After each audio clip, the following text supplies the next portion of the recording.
Last shot on its way. Looks like they're trying to sweep it for Curl here, get it over there. And gets a piece, rolls out, but looks like she'll pick up her deuce and take the lead 2-1.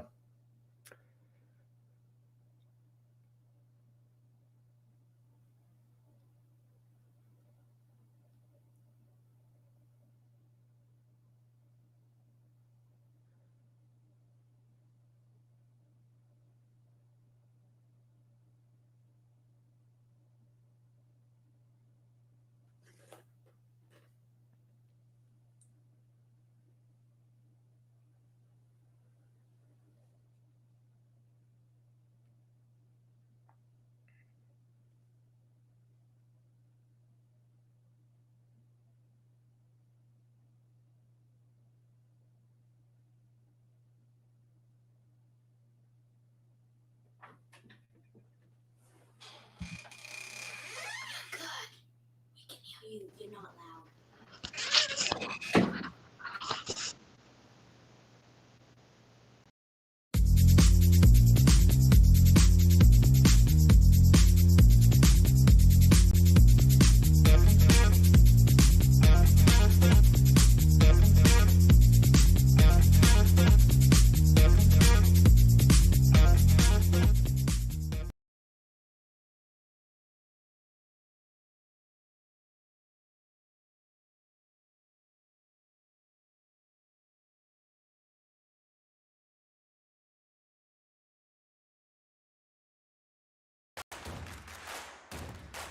Imagine being able to stream every curling game from every sheet from any event, be it your Wednesday league game, bonspiel, or corporate event.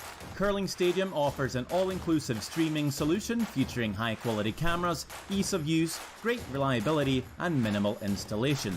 Offering your sponsors customizable ad space on your streamed curling games and being able to sell video packages to your corporate events for increased revenue. With Curling Stadium, you can stream to any device, be it your mobile phone, tablet, or computer. Push the feed to your desired platform, be it Facebook, YouTube, or any other social media. Curling Stadium is simply the way forward. Where it's commonplace in other sports to televise every game, we want to do the same. Curling is a global sport, and it's time it gets the coverage it needs. Make your curling club the next Curling Stadium.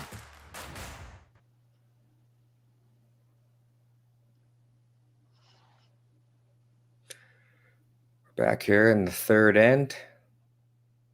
Looks like hit and roll out and have a wide open end here to start. Lead second rock.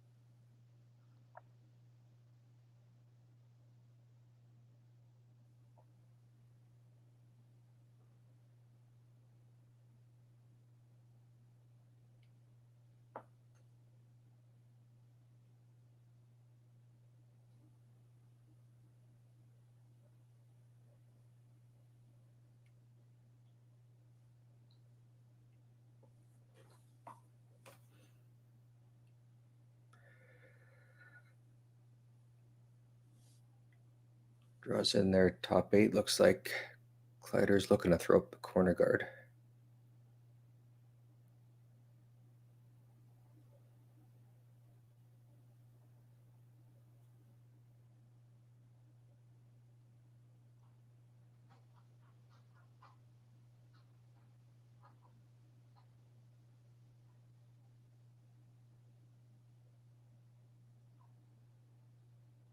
Nice corner guard by Hannah Johnson.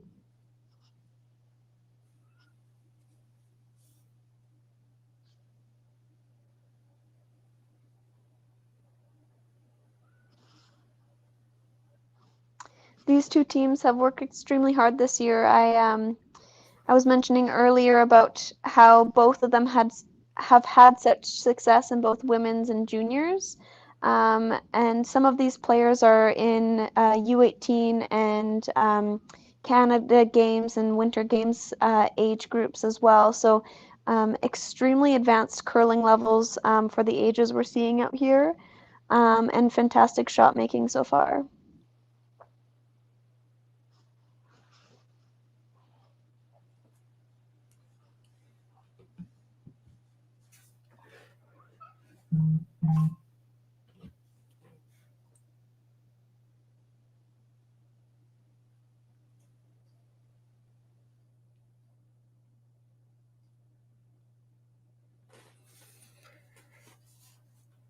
It's like playing the double here.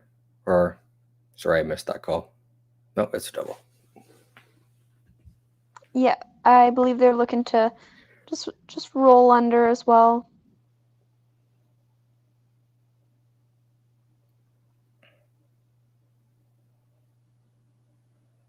It's a pretty good roll. Doesn't remove both reds, but that's a good shot.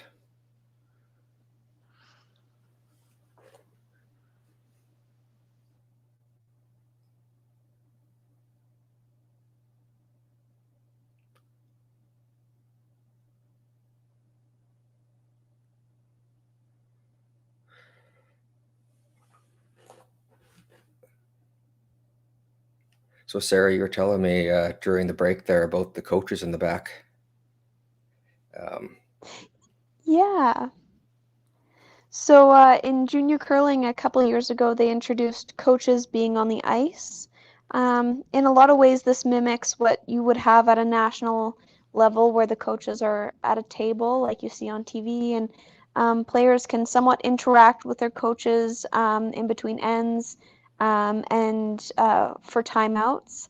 And it really is a fantastic way to have the coach check in with the team check in with the coach, just to make sure everything's on the same page, and moving forward well with the team. With the coach on the ice as well, they're hearing what the teams are saying. So in a lot of ways, it makes things like timeouts easier when the coaches know kind of the thought process on the ice and whether or not to call that timeout. Have they, you said that's a couple of years now they've been doing that? Yeah, it's just been a couple years. It was introduced, and I want to say 2019-ish. It was introduced, maybe 2020. Okay. Yeah, just pre-COVID. And yeah, looks like it's doing good. Gives the skips just that extra little help when they need it. So Absolutely, absolutely.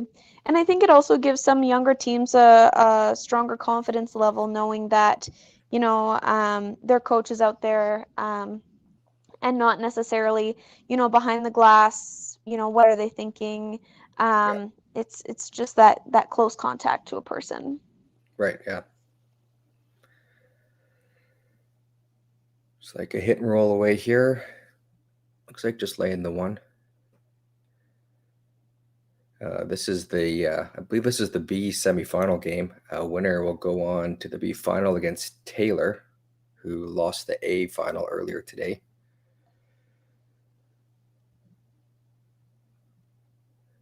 I believe that put Kessel in the 1-2 page playoff game already.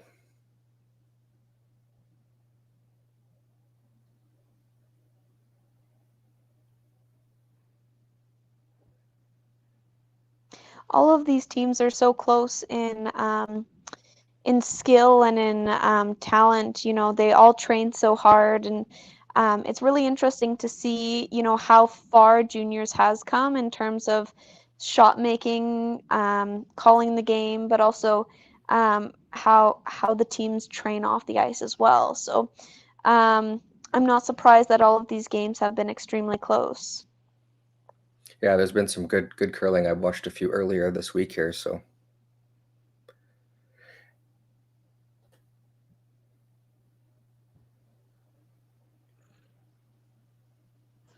it's like we're on this be third's last rock here. for Pomedli. The third for Pomedli is the mixed doubles champion with her mixed doubles partner. So not only are a lot of these curlers, excelling in juniors, but they're also excelling in two-person play as well. So it's really nice to see that the sport is evolving that way too, giving, more opportunity for people to curl. Yeah, for sure.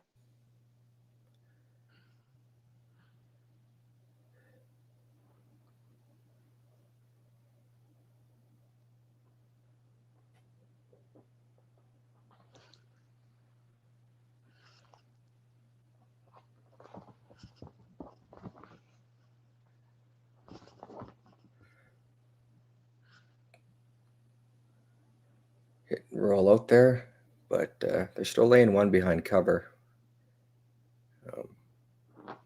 Looks like they're looking to draw up to it. Oh, here's what you're talking about. Opportunity to discuss with the coach.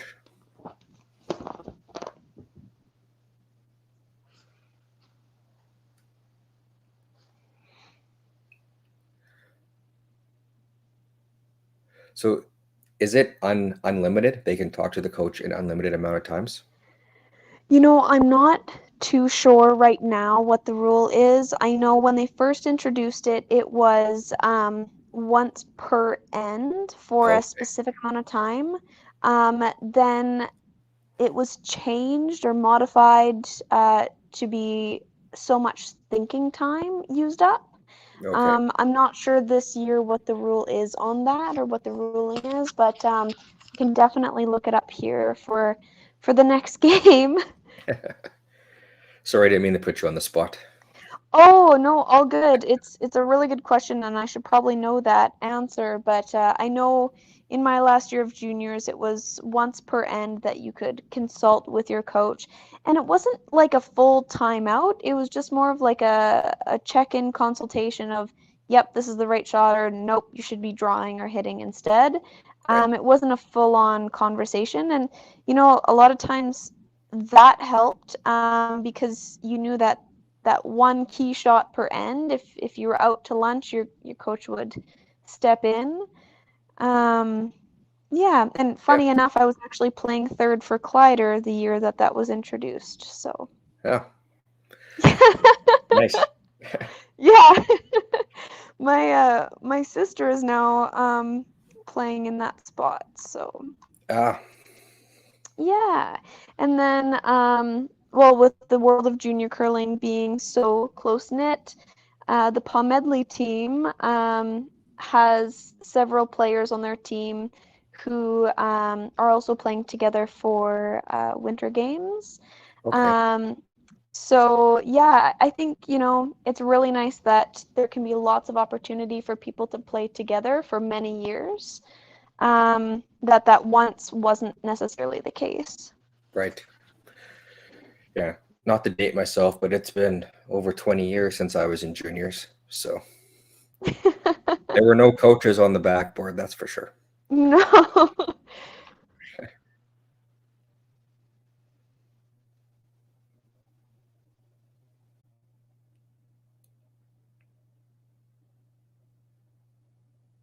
To birth to ladies. Wow, that's good for them. Mhm. Mhm.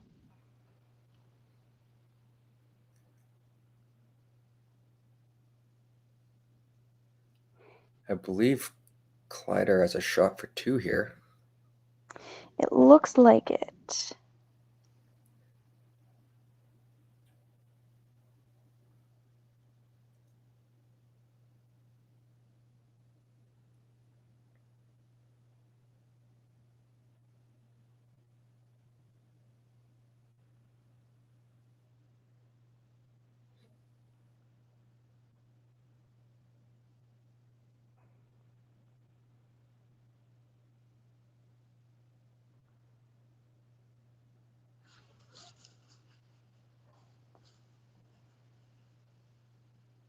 Looks like it'll be a pretty good shot. They're cleaning it in. And yeah, sticks around for 2. Nice. Wonderful. Back on top. As we were talking about the coaches, both teams' coaches have a tremendous track record as well. I mean, Pomedli's team, having Vern Anderson as a coach, is absolutely tremendous. Vern has done so much competitive curling as well as coaching. And with Kleiter's team, having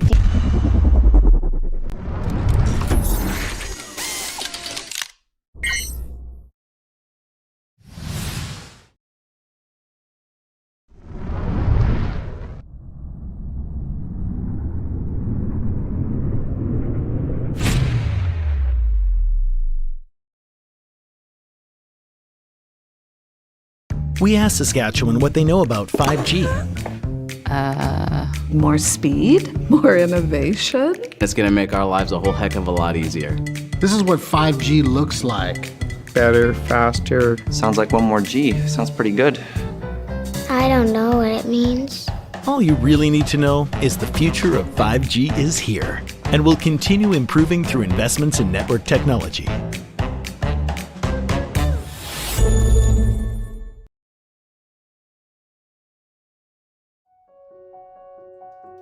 So the unique thing about Stringham is, although we've grown, we still maintain the small town law feel. And it's important to Stringham to go into those communities, to provide those high-level legal services to our community members, and to live in those communities, to support those communities, and to help those communities grow and thrive.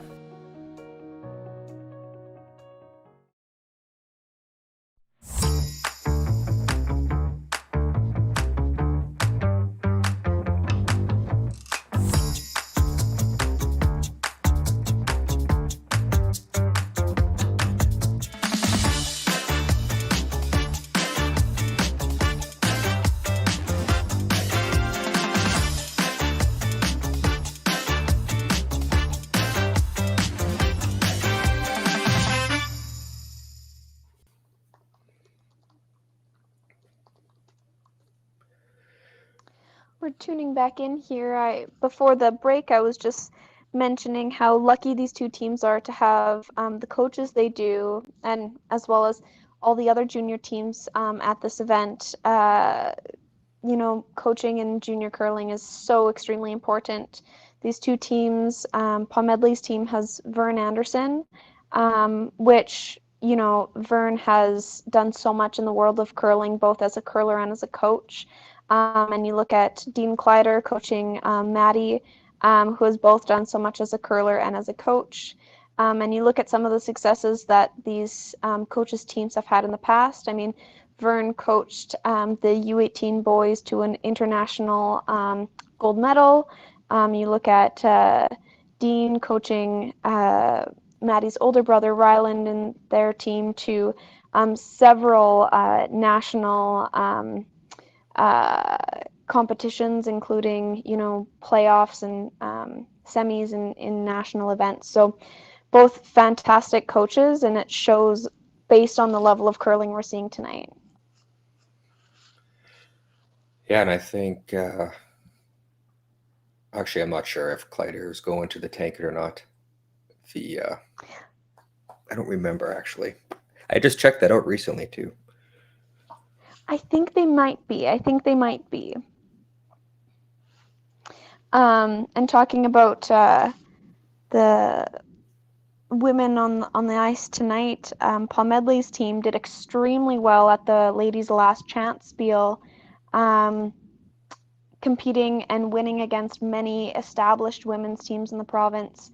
So they're definitely a team that is strong and also competitive beyond their years, which is phenomenal to see.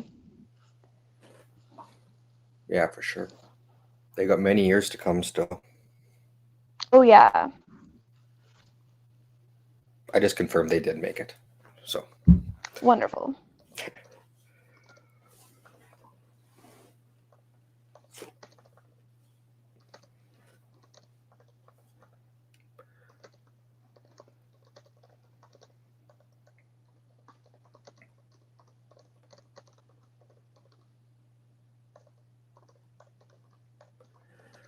Looks like they're just looking to play the hit here.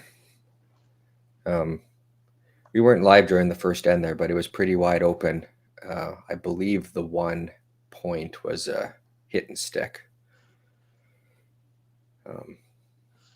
So it looks like both teams just trying to keep the ends fairly open here so far in the game.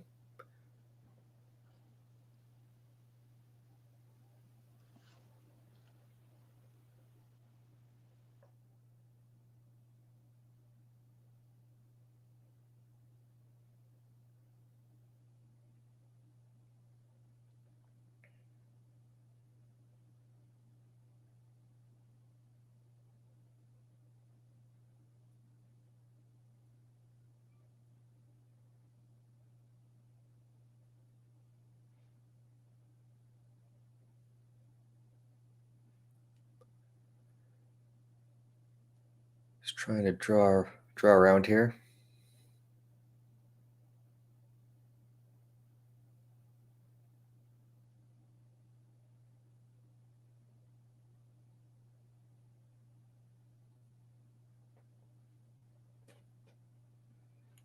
Looks like a pretty good shot. Gonna try the run back.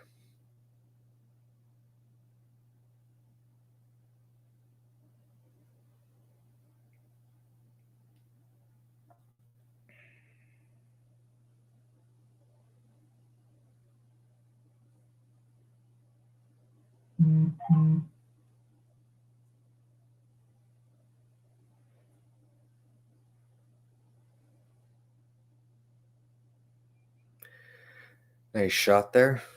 Got them both. Left the guard though, so gives him a chance to put one back there.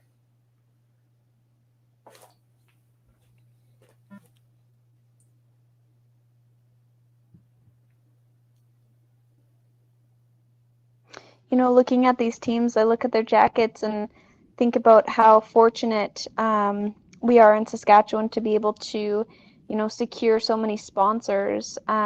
So for anyone watching the live stream, if you notice any of the sponsors on any of the girls' jackets, definitely look at supporting those businesses, as those businesses are the ones that, you know, support junior curling and support curling in the province.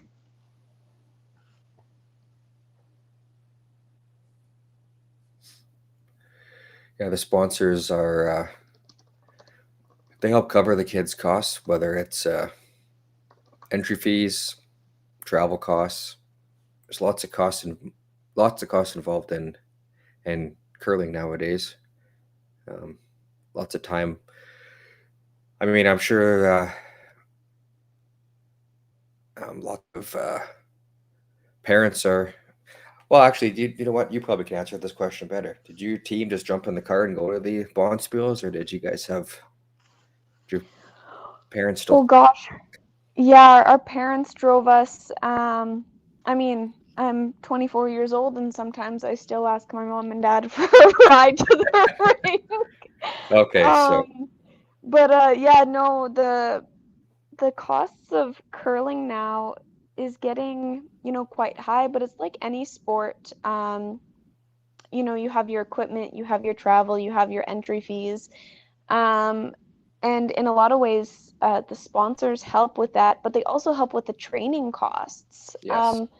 There's a lot of costs associated with, you know, nutritionists, mental coaching. You have, you know, different types of like therapy that you can go to if you have an injury, that sort of thing. So the sponsorship goes beyond just what you see on the ice. It goes into a lot of the behind the scenes. Saskatchewan's lucky to have a high performance program, and a lot of teams put some funds into entering into that high performance program to get access to, you know, coaches and mental trainers and strategists. Right.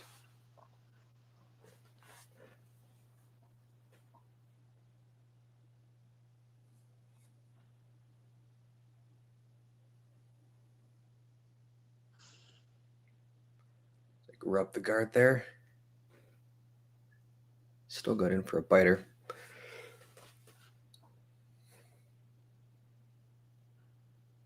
Yeah, teams nowadays put a lot more time and money into their training. Definitely a lot more than they did in the past, which is probably why you see the top teams, whether it's in junior curling or men's and women's, are pretty consistent at the top. They're at the top for years.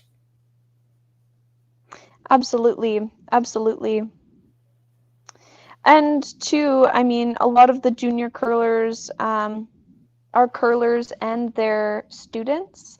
Right. And so there's not much room for anything else in their lives. So when it comes to training, the training really is, your opportunity to be with the people you enjoy being around and then getting at that next level. You often don't see curlers curling at this level who, have 1,000 things other than curling going on. Usually it's quite focused, and they're very concentrated and dedicated to the sport. Right.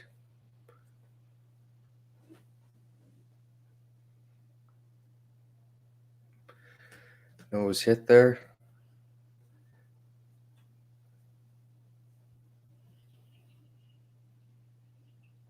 Just gonna play the come around now.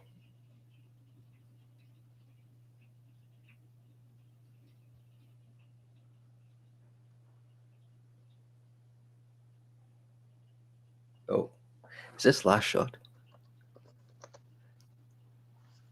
Sorry, it's tricky to see. No, it's not. It's not. No, there's 2 more after this. Yeah.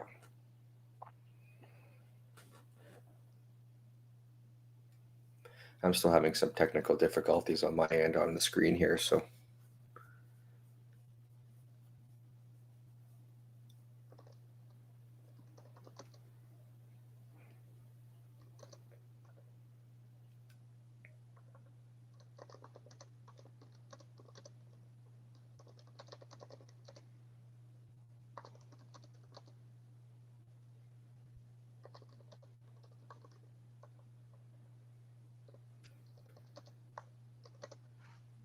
No one hung out there, but the weight wasn't bad, but there'll be a opportunity here for a hit and roll behind.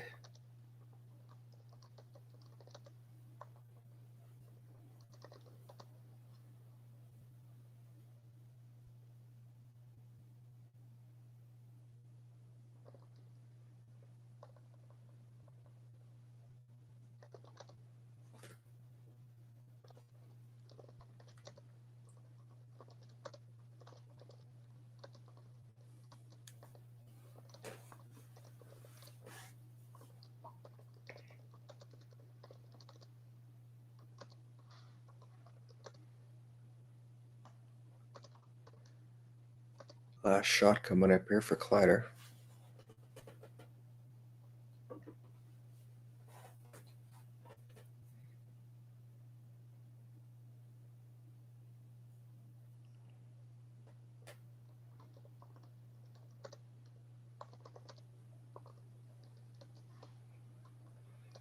Nice roll.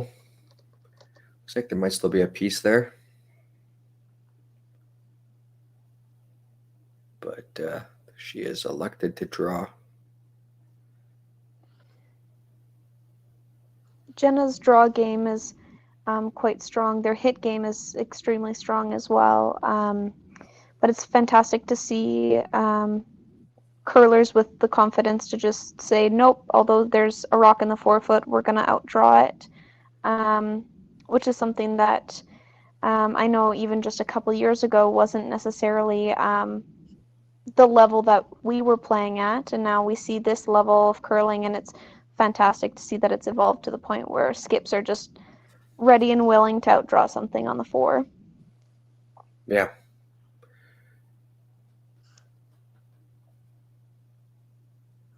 Looks like they're working it pretty hard.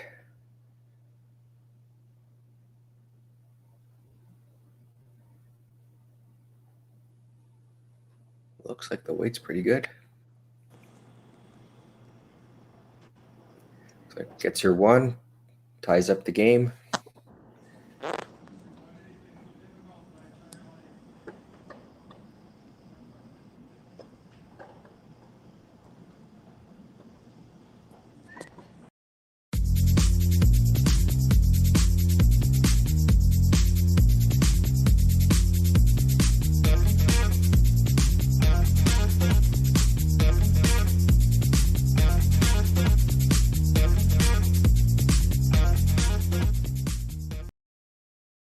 At Viterra, we believe in the power of connection. Our world-leading agriculture network connects producers and consumers to supply top-quality food ingredients each and every day. Our team takes great pride in working closely with farmers to help feed the world. It's something we've been doing for over 100 years. And as an industry leader, we're dedicated to playing a critical role in meeting the needs of a growing world. Because together, we're stronger and achieve more. There's no doubt running any kind of farm comes with day-to-day challenges. We built a new facility 2 years ago. Technology has totally revolutionized dairy farming. Sask Milk gives us the tools to provide high quality standard of milk, making sure our equipment is all well taken care of, make sure that those animals are housed and cared for appropriately. They continue to push us with their standards to make sure that it just gets better and better. Saskatchewan, you know SaskTel because we're everywhere. Because being everywhere keeps us connected to you. With SaskTel sponsorships, we get to be part of your community. We're here with you, and we're here for you. It's easy to get started. All you need to do is apply. SaskTel cares. Always has, always will. To apply for sponsorship, visit sastel.com/sponsorships.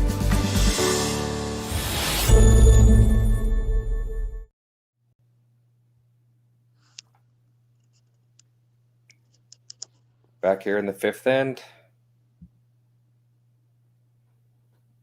Tie game. Kleiter's got hammer again. And looks like this will be another fairly wide open end with the first rock going in the house and playing the hit.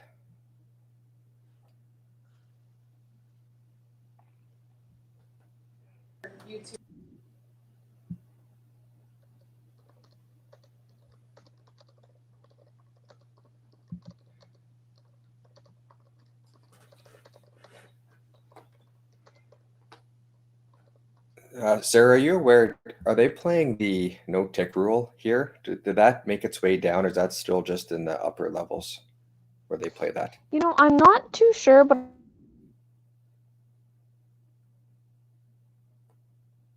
Oh, you might have broke up a bit there. oh, sorry. Am I back here? I think so. Oh, wonderful. So I'm just gonna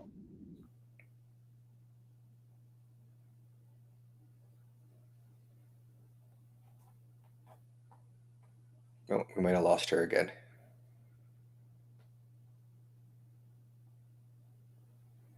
Put the hit and roll out, the end's wide open and just drawn in again.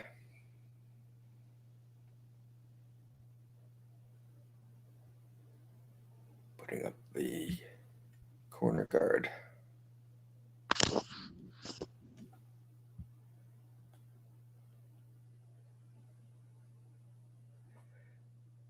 Looks like Pomedli's fine with the blank. Oh, maybe not.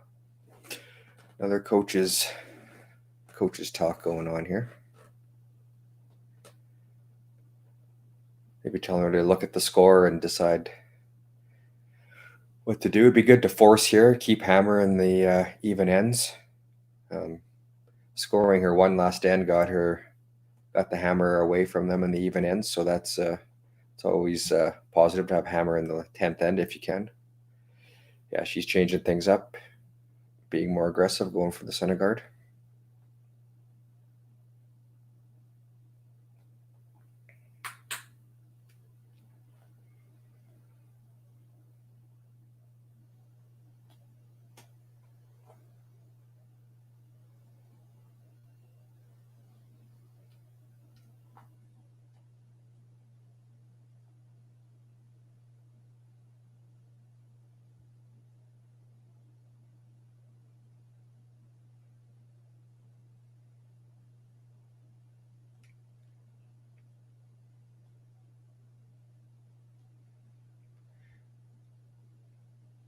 Weight looks pretty good. They're just watching it in there. Gets the guard. And Pomedli's going to draw behind her corner guard. Yep. And another coach's talk.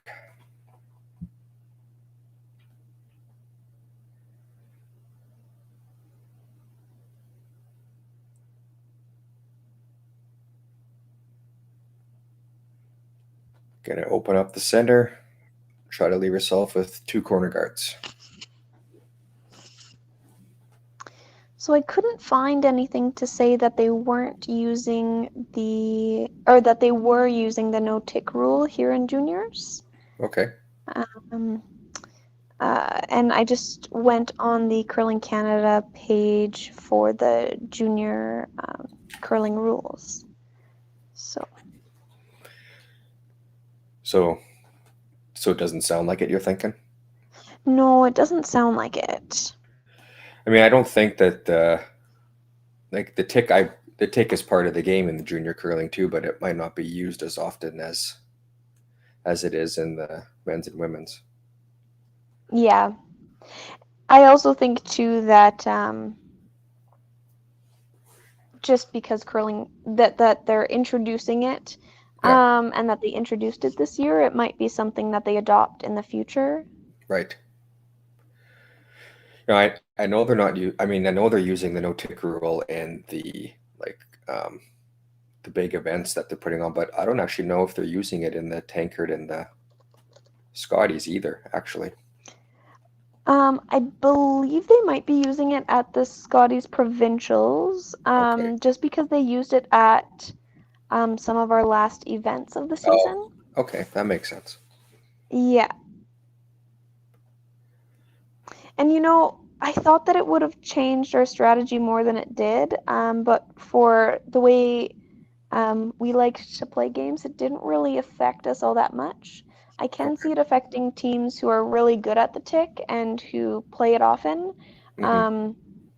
We often weren't in a situation where we were looking to do that, but yeah, I can see it either affecting teams tremendously or not affecting them almost at all. So yeah, I think it's a good rule for TV. I mean, those guys are playing on amazing ice, and they can make almost any shot that they call. And when a team got up 3 points, the game was almost over because when they could just tick the center guards away all the time, right?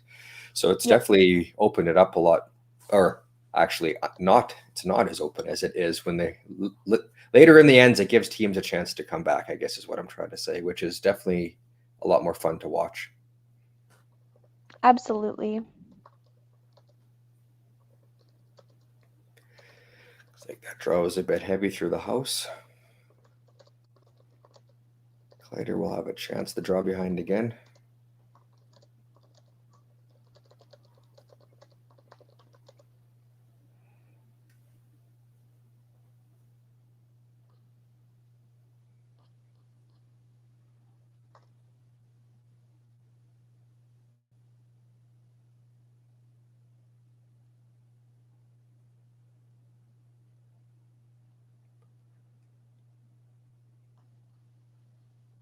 This one's not going to make it by. Yeah. Pomedli will give it a try now. You probably know all these curlers by their first names. I'm definitely not that good. Yeah, it's honestly it's nice that they curl in the women's events. And I'm not too far removed from juniors. But Saskatchewan curling really is fantastic for being able to get to know people and connect with people. It's not like there's thousands and thousands of junior curlers. There's, like a small handful. So it makes things a little bit more personal. Yeah, for sure.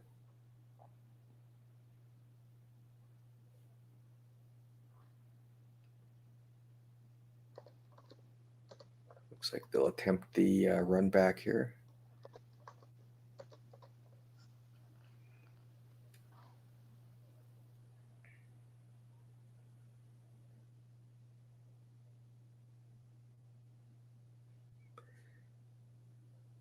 Hanging out, peels off the front, but leaves that red one in there. She'll have a chance to split the house, and the force will be on.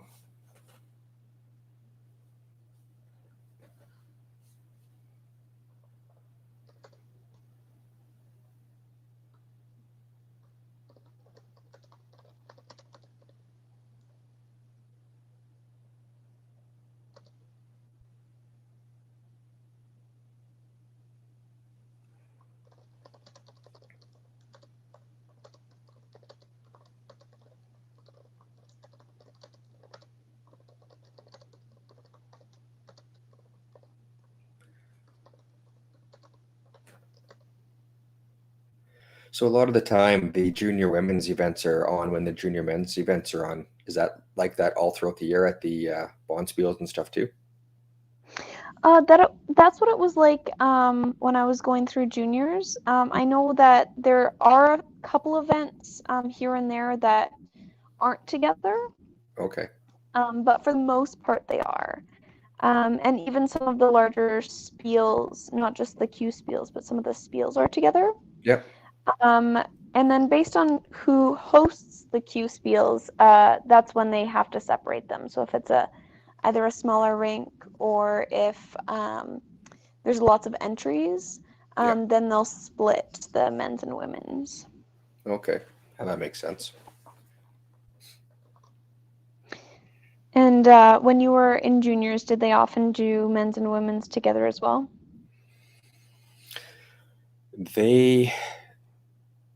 No, I would have to say no. I don't think that they did. I mean, that again, it's over 20 years ago, and I'm trying to remember a few events, but I'm pretty sure most of our events were separate. Ladies and men's were separate. Yeah, that's fair. I feel there's definitely a lot more teams too back then. In the some of the qualifying spiels that they would have, it wasn't odd to see 12 to 16 teams in those. So yeah, absolutely.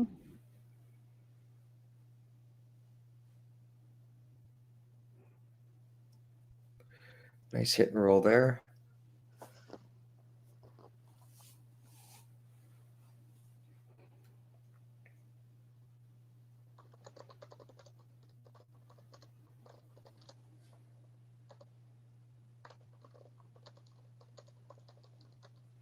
Back when I was in juniors, I was playing against guys like Steve Laycock, who's had a good career after juniors.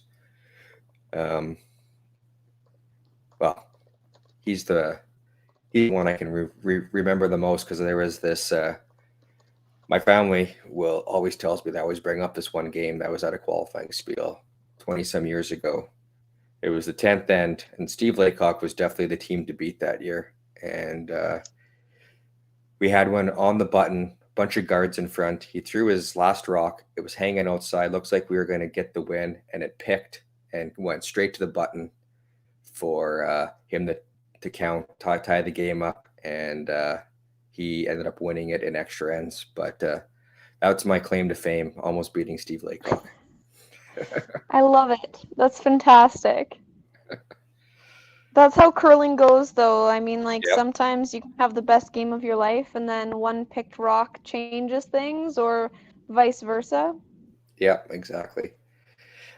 Ice was definitely seemed to be more dirty back in the day. That was back in the day where people just wore like the knitted slider covers on their shoes. So I don't know if you would remember things like that, but there were no such thing as grippers. Yeah. And I think too the changing of broom heads has affected that too. I mean, there's no horsehair heads out there either. Yeah, that too. And I know that obviously now the broom head covers are maybe a little bit more expensive to put on your broom, but I think they do kind of help at keeping things a little bit cleaner as well. Yep, that's true. And I think there's also awareness. Like oftentimes rinks have the boot boys or the sticky pads to get stuff off your shoes. Yep. Definitely a different game. So that was a blank. Going into the break here, we're still tied at 3.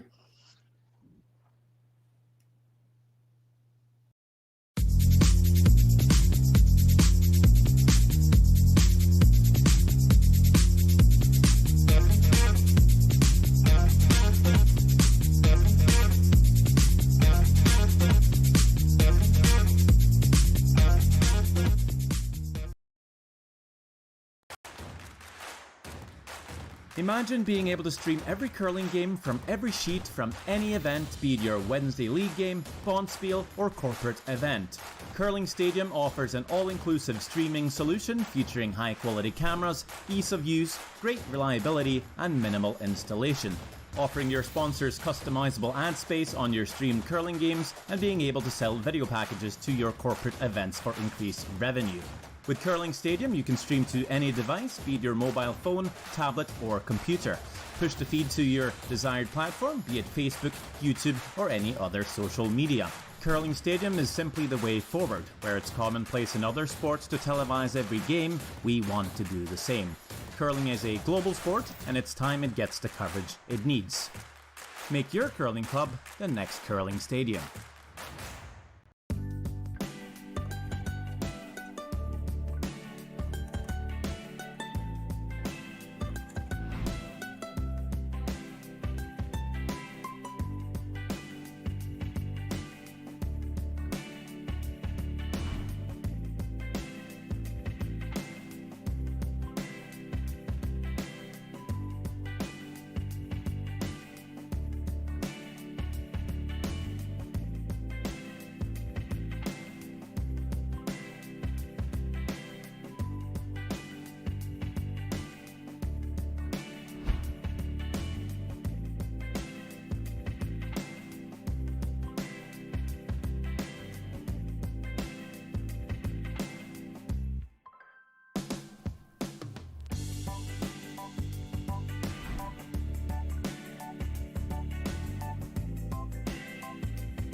So the unique thing about Stringham is, although we've grown, we still maintain the small town law feel. And it's important to Stringham to go into those communities, to provide those high-level legal services to our community members, and to live in those communities, to support those communities, and to help those communities grow and thrive.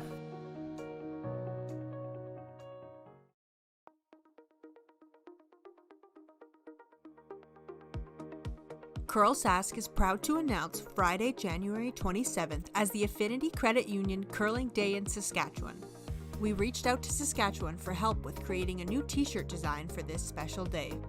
We received over 20 submissions from people all over the province. But there could only be one winner.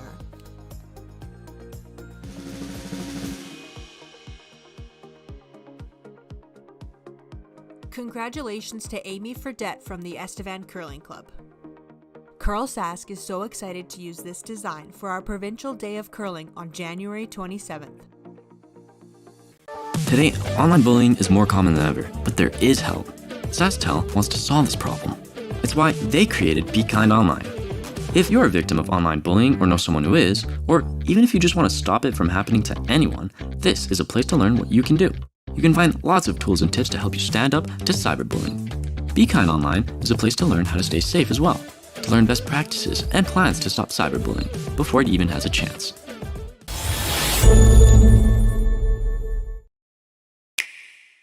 Sometimes curling just isn't as fun as it can be on the Nintendo Switch. With up to 4 players per console, you can enjoy curling with your friends and family anywhere, anytime. Let's play curling. Available now only on Nintendo Switch.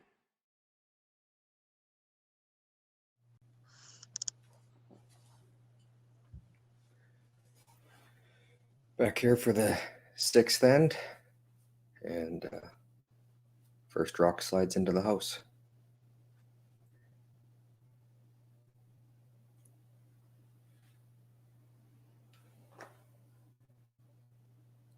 Oh, I missed a rock there in the back again.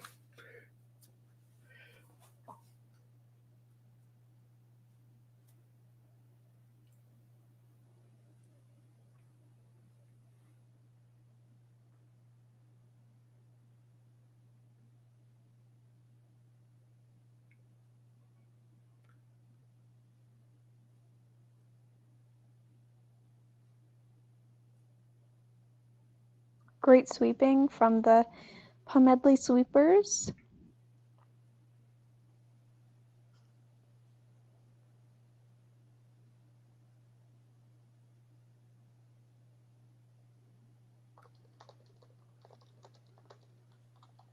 She's going to take on the double here.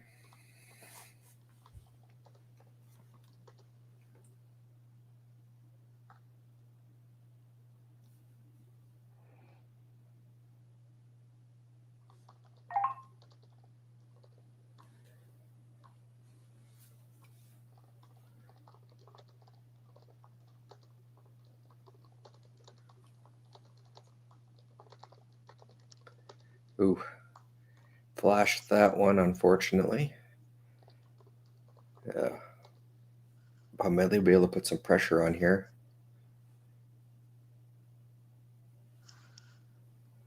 Especially with control of the front of the house that way. Yeah.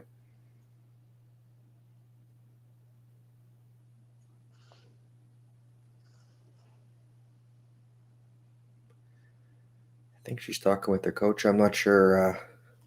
You could throw up a center guard here, or you could come behind. Oh, she's going to play the center guard.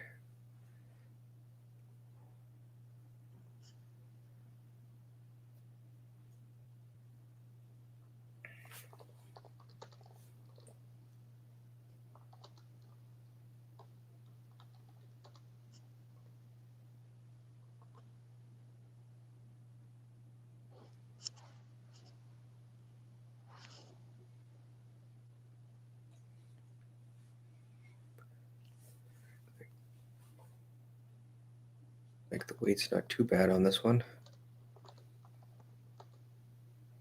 Nice shot. She's going to take on the double again here. Let's see, this would be the second. Rihanna.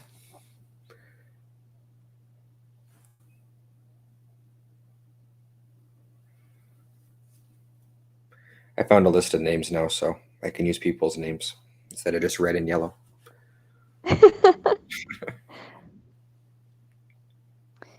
Rihanna has a lot of fantastic experience under her belt. Rihanna not only played with Kleiter, she's also played with Ashley Thevenot at the U18s several years ago. So she has a wealth of knowledge and experience under her belt at such a young age. And Ashley later went on to win the provincial juniors a few years later. So Rihanna's curled with some fantastic rinks over the years, mainly with Kleiter, winning the provincial juniors, as well as the provincial winter games. The winter games, are they held every 4 years, just like the Olympic Games? Yeah, exactly. So they're held every 4 years. Curling runs ours slightly differently.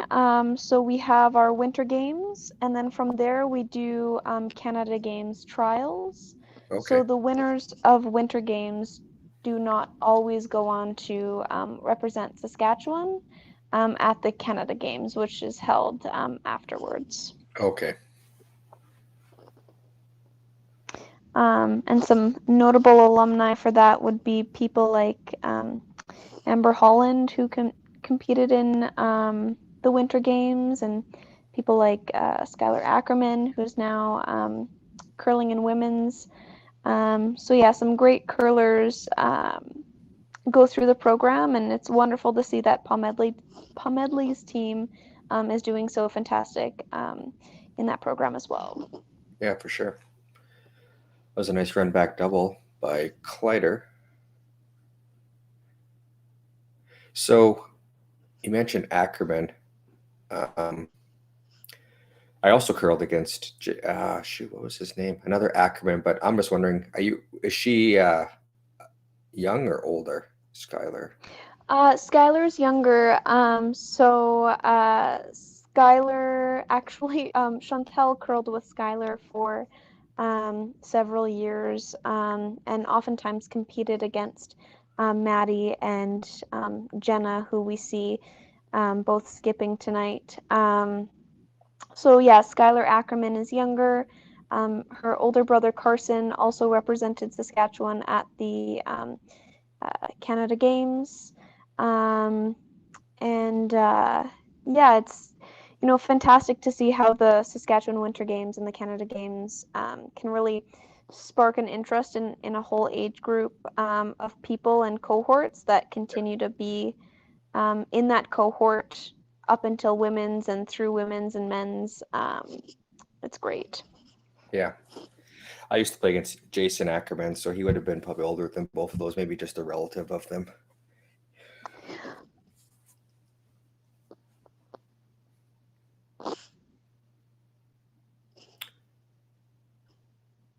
Kleiter's gonna just draw on top here since Pomedli went to the back. This would be the third. Oh, this is Chantel.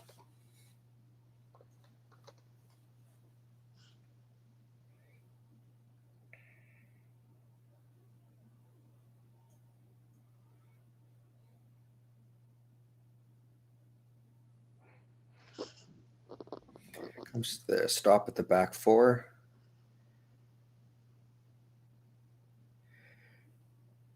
Again, looks like Pomedli's looking to just draw up to it.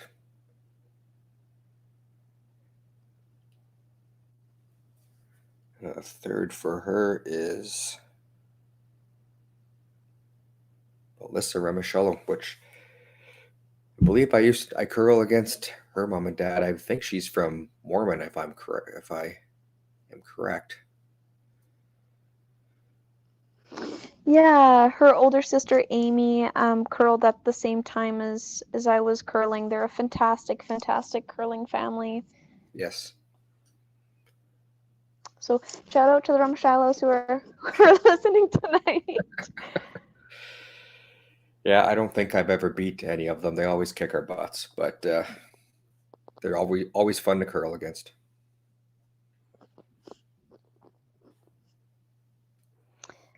They have a family team in the Martinsville League, so I often see them, and just a fantastic curling family, but also like the curling dynamic is just wonderful. It's often that we see curling families, and it's great when people can curl together. Yep, for sure.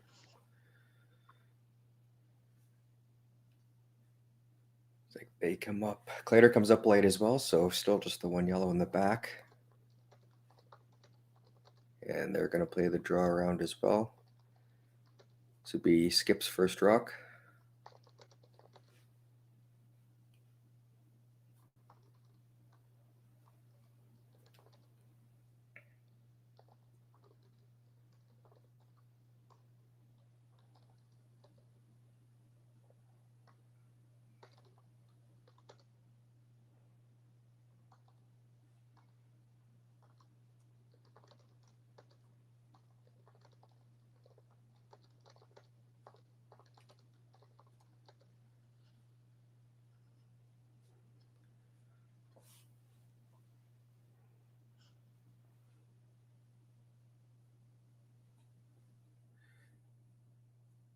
They're on it early here, but lots of room still to curl in there.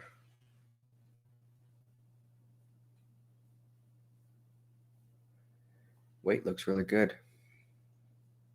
See if we can get the line here. Not quite, but definitely cuts off that draw path. We'll see.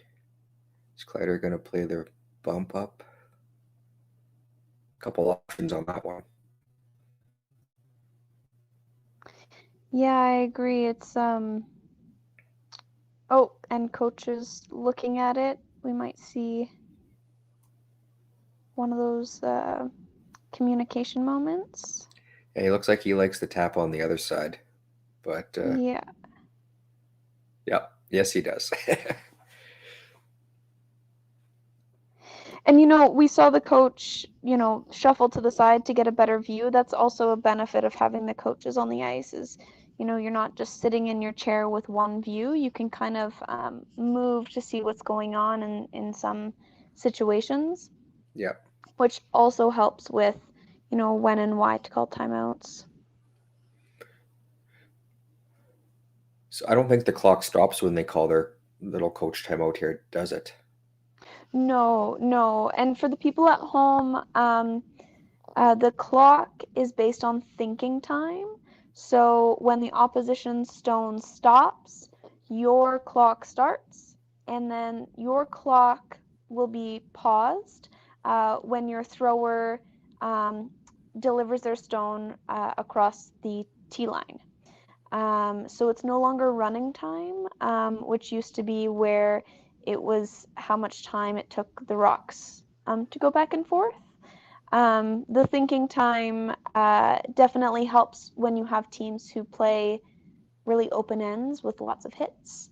Then you can kind of bank that thinking time. And for juniors, it might mean that that's that extra couple seconds that your coach can talk to you each end. So it's great. Yeah, for sure.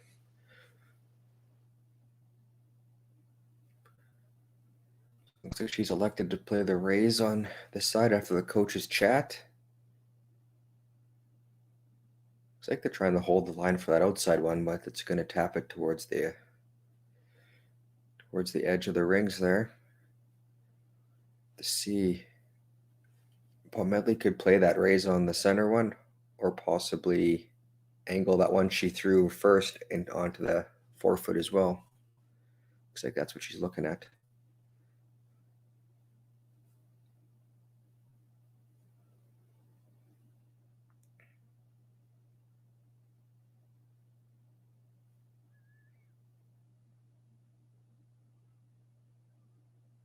Looks like they elected to go with the angle tap.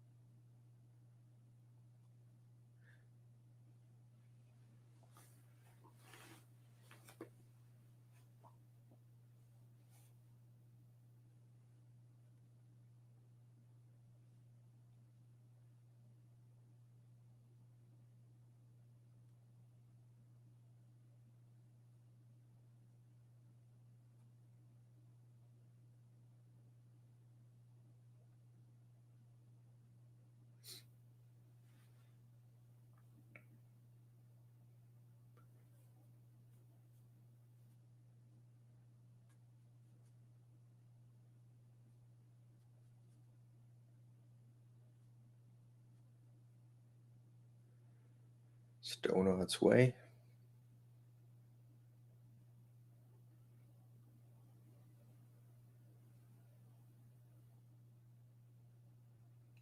Really working it to hold the line. Needs to.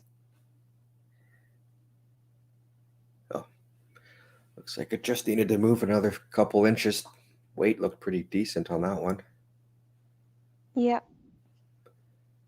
Is she gonna try this run back for 3 maybe?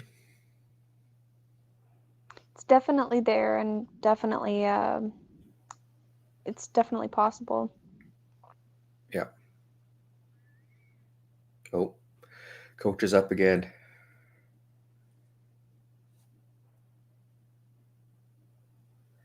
Perhaps weighing out the risk. Yeah. I don't mind that shot. It looks pretty risk-free, I would think, don't you think? Yeah, the only risk I see is if you over curl and go Yeah. across the top, or if you go through the reds and kind of take your own out. I mean, I could see playing like a soft weight tap on the red, like kind of around the guard, but I don't know. I like the run. Yeah. It's a good chance to open up the game here. But again, I play second, so whenever I see a run, I'm like, yeah, throw it. Yeah, exactly.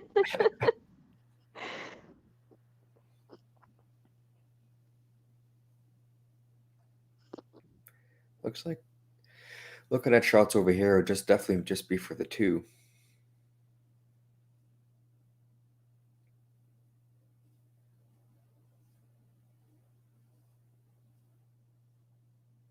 Those taps aren't easy either, but there is less risk.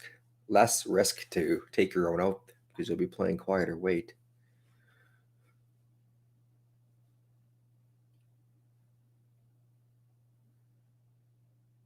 Oh, looks like she's just trying to tap it to the 4-foot for 2.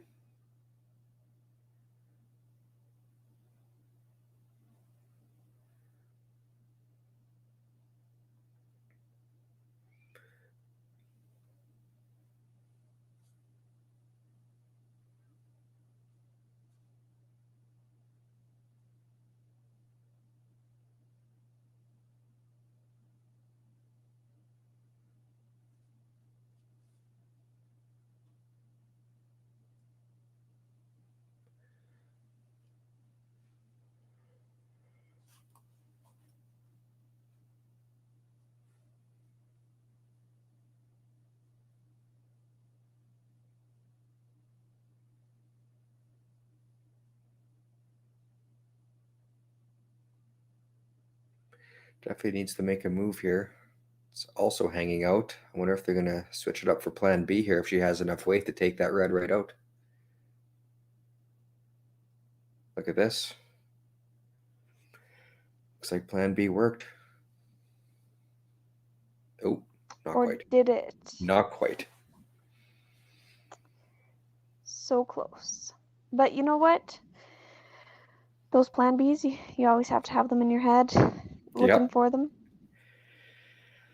So Kleiter picks up 1 as we head to the 6th end break here.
Looks like Hannah's the lead here for Team Kleiter. She's throw with the first one. They're looking at the center guard.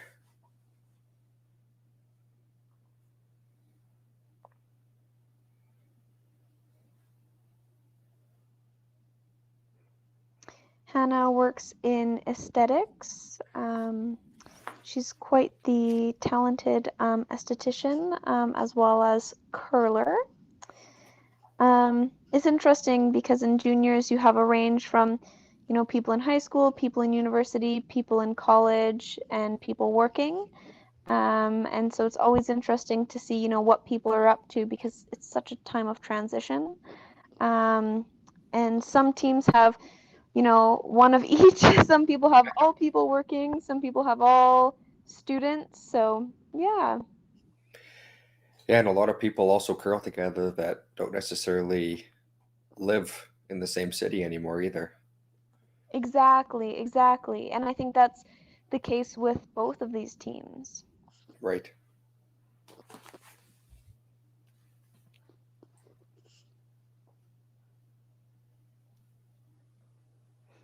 We were talking earlier about curling families and the skip of Pomedli, Jenna Pomedli. Her brother is quite the talented curler as well.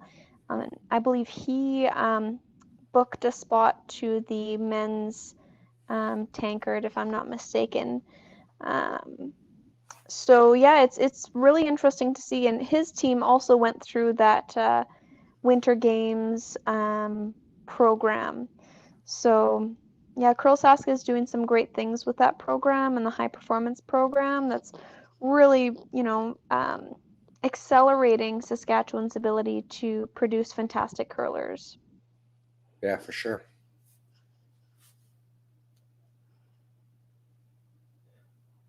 I missed, which player did you say you think went on is in the tankard? Jenna Pomedli's brother, Nathan Pomedli. Does he play on someone else's team or? He skips. However, I think this year, I'm not too sure if he's skipping this year or not. I don't know for sure. But another fantastic young skip. And I don't know if he's playing with someone this year or if he's skipping a team. Did you say Nathan? Is his name Nathan? Yes. Looks like he's on Dustin Keltoff's team, but they are at the Oh, tankard. wonderful. Yeah, he's playing lead for them. Wonderful. So yeah, lots of curling families, and juniors produces a lot of curlers who go directly into playing on extremely competitive men's and women's teams. Yeah, and something else I noticed this year is for U15 and U12 they have that triples curling. Do you know much about that? Yeah, the triples curling, I've never played it, but I think it's such a great idea because sometimes, you've got a couple friends, but you might not have 4 people interested in curling, or not have, 4 people your age at your rink. So I think triples is a great idea. Have you seen much of it? No, my son is 13, but he never went in that this year. But I read a couple of the rules, and I think every player like gets a chance to try each position too. So I think they only throw 6 rocks and like 2 rocks per person, and then I think they each play a different position each end. I'm not sure how many ends the games are, but everything else is the same rules, I believe. And Fantastic. I'm hoping he might find a couple buddies and do one of them this year, just so I can see what it's all about. But if not, definitely next year. Yeah, absolutely. Absolutely. I think it's a great introduction to curling. And I mean, if there's less rocks in play and or less rocks thrown, it also increases the opportunity to, build that repertoire of strategy. Right. Yes, exactly.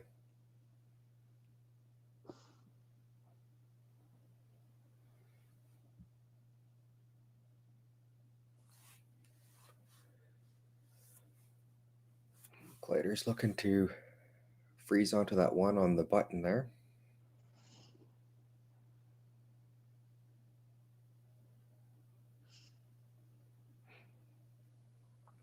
Little bump off, but a good shot.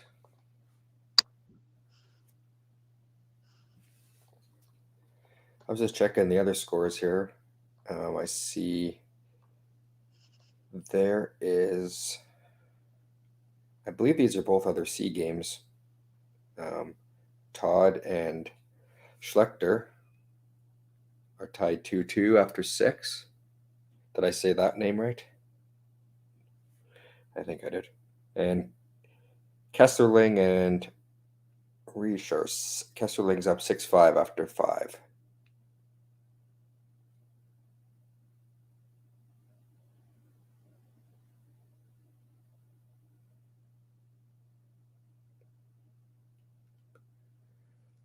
Got rid of the guard there.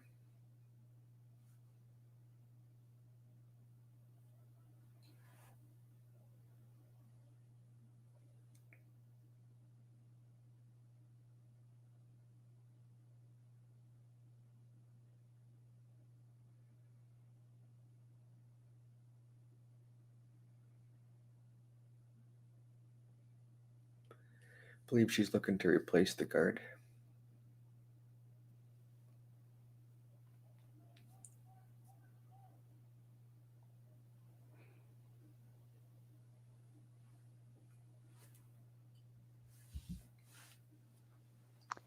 Chantal was the alternate for the Team Canada Youth Olympic team a couple years ago when Canada. Oh, sorry. I'm trying to think here if it was just pre-COVID or just post-COVID. But yeah, she was the alternate for Team Canada, and a lot of that came from and through the opportunities that Winter Games allowed for. So she was able to, attend some of the next gen camps that Curling Canada has been putting on, and I think that those next gen camps are fantastic for, the next generation of competitive curler. And I know many other of our Saskatchewan teams competing this evening have gone to camps similar to the next gen camp or the high performance training that CURLSASK offers. So yeah, great opportunities and to compete, but also to train. Yeah. The next gen camps, are those like 1-day things or what are those? I couldn't tell you because I haven't been invited to one, but I've heard great things. Back in the day, there used to be the Prairie Land curling camp. It was a week-long thing. I remember I went once. It was in the summer. The kids were all billeted, and yeah, it was just a week of curling in the summer, and they had other activities to do when you weren't curling, and it was good to meet other curlers and just to get some extra curling in the off season.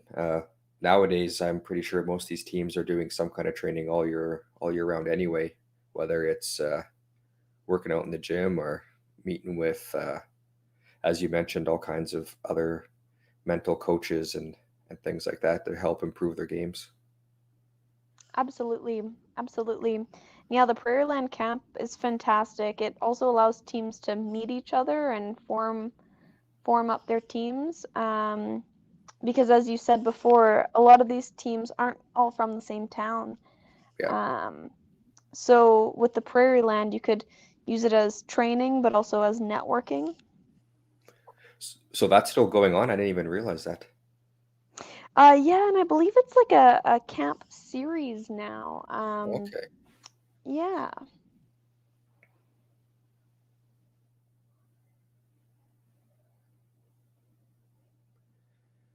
Nice shot there to lay 2. But Kleiter will have a chance to get them both out of there. This will be her first shot, first stone.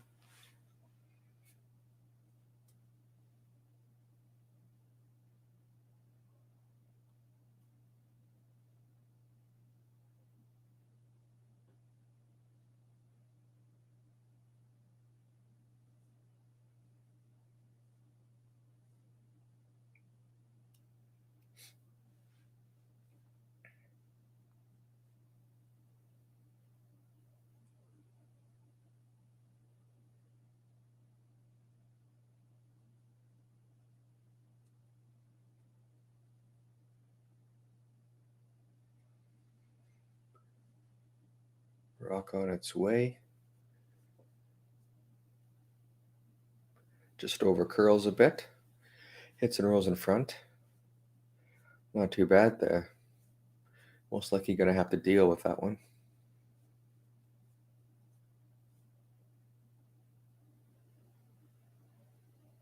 Looking for the corner freeze.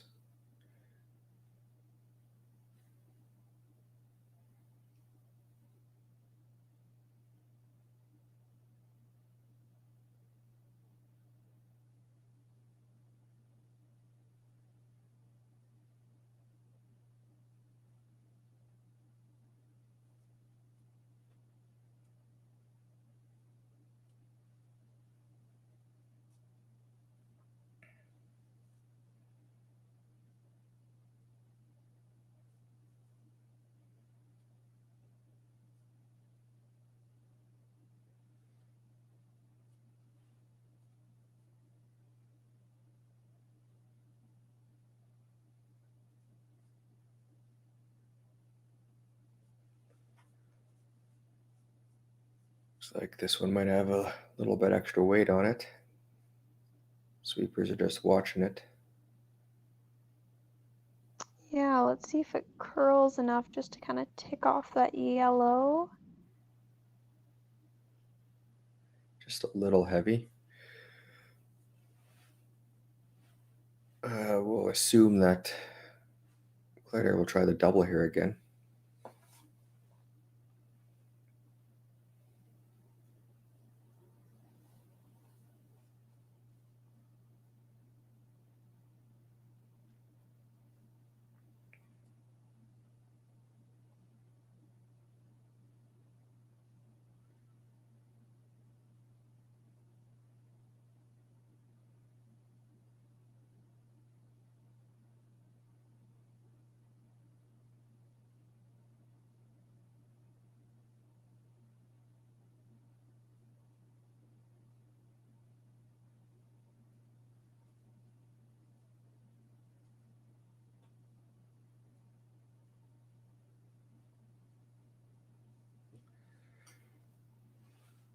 This one looks like it's going to be close. Nice shot. Leaves them laying 2, and looks like forces Pomedli to the 1 with the hit and stick here. And with that hit and stick, it would bring the game to be tied at 4-4. In the, I'm thinking here at 6. This is 7. Oh 7. my gosh. So it would be then after 7. Thank you. Sorry, my the little screen is too small.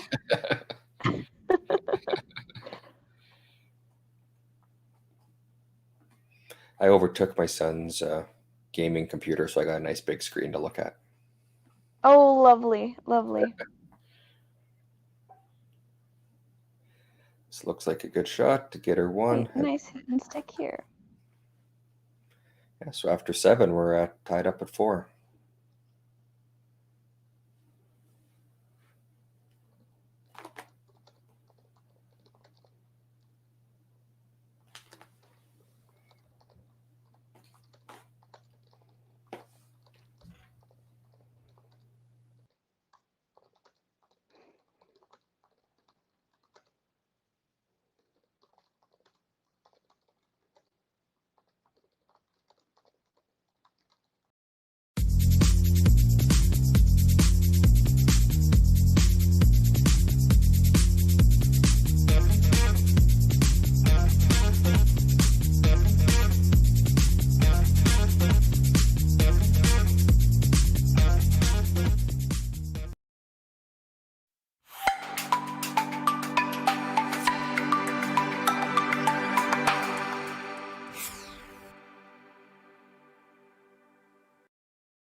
Back here at the action in the 8th end.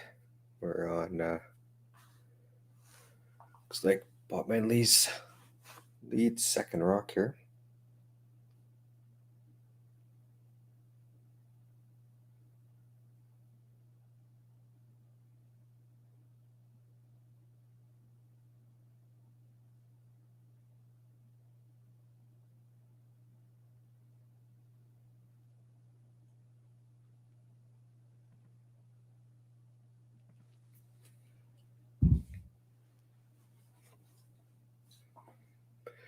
Little heavy there, stops at the back of the house. And Kleiter's going to use her corner guard.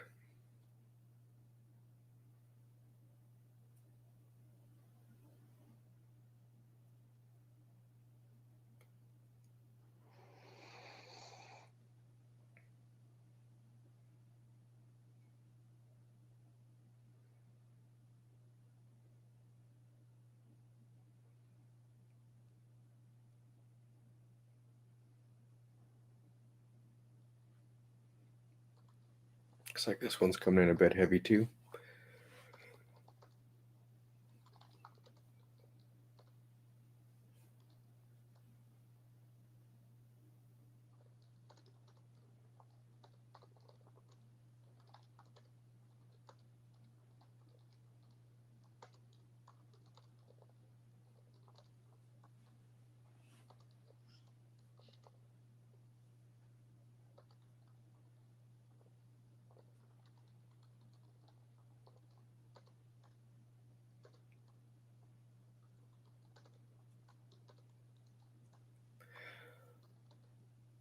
Playing to come around.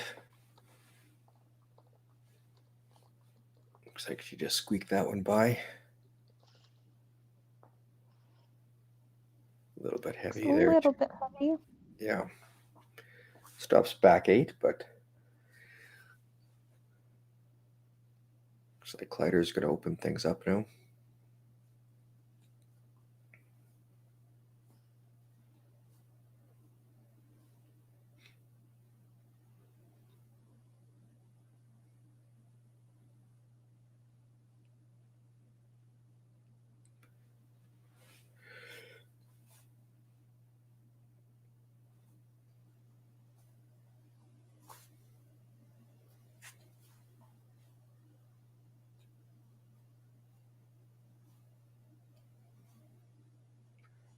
Ooh, just misses that back one, leaves the center guard. So Pomedli will just come behind that again. Now, you mentioned a few times that curling and good family curling, curling families. That's what I was trying to say. But it's definitely nice to see because I mean curling all starts at the junior age, and I had taken my son to learn to curl in Martinsville, and they had 44 kids there, which I thought was good to see. It's good, definitely. Wow, good that's amazing. Yeah. And I think that like growing the sport is so important, especially with people who may not have had the chance or the opportunity prior to, or maybe their families didn't curl. And you know, they knew someone or their friend invited them out. It's always great to see the sport growing that way too. For sure. And I've noticed curling in men's leagues that you see a lot of teams that just 4 guys that just picked up curling and are just there to have fun and drink Oh, absolutely. some beverages afterwards. So yeah, it's definitely good to see. It's there seems to be a more of a divide between the competitive teams now and the fun teams, but as long as people are having fun, no matter what skill level they are, then it really doesn't matter.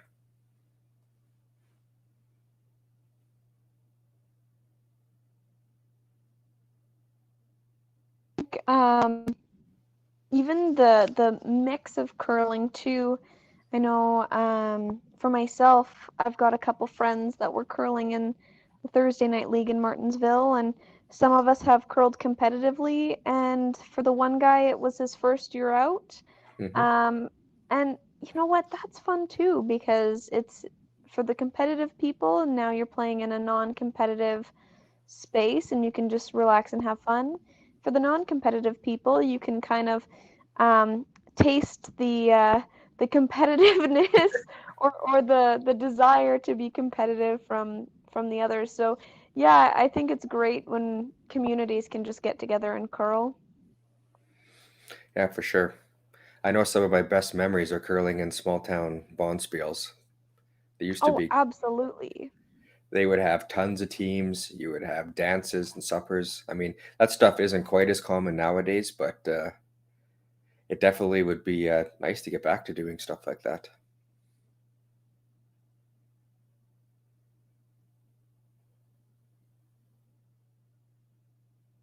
Actually, um, the third from Pomedli's team, Ramashilo, we were having a conversation about, what people have won in bonspiels, because so often competitive curlers are in cash events. Mm-hmm. And I think my favorite prize ever was the consolation prize, first team out at the Bengoff Open Bonspiel, small town Bonspiel. We got like a box of random things, and the bunny hugs I still wear. I think there was like some cutlery that I still use. Like, it's great. Like, it's fantastic. Yeah, the good old days of picking your prizes and things like that. Yeah. And trophies. They used to give out trophies at all bonspiels too. I know my dad and has a ton of those things.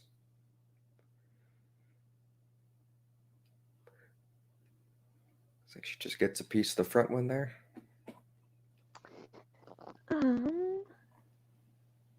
Yeah. I mean, this does leave the button open, but it also protects the three in the space, so.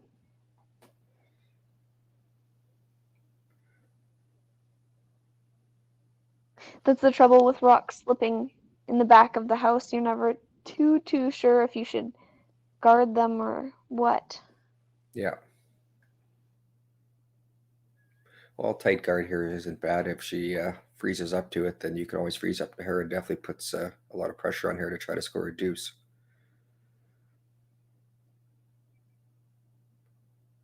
That's what she's going to do. Just tap it back.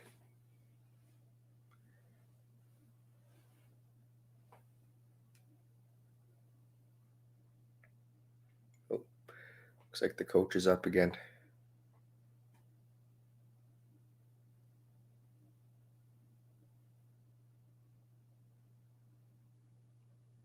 And timeout.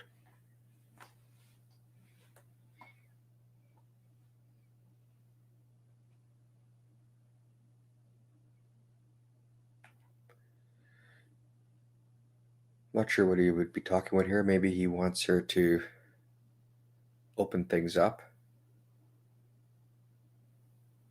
Well, it looks like they're just tapping that red one back a little bit.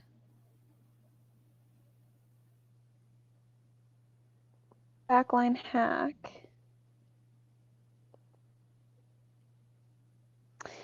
This will probably help out, because as you were saying, if they freeze and then Pomedli freezes on them, Pomedli has a really good chance of getting a bundle here. But with a little tap back here, there won't be the same backing. So we'll see what happens. See that hung out there on them. Yeah. I think she tossed a little bit more than what they were wanting as well. Yeah. So that gives Pomedli a chance to draw one in there, top four, behind that guard. Oh, timeout.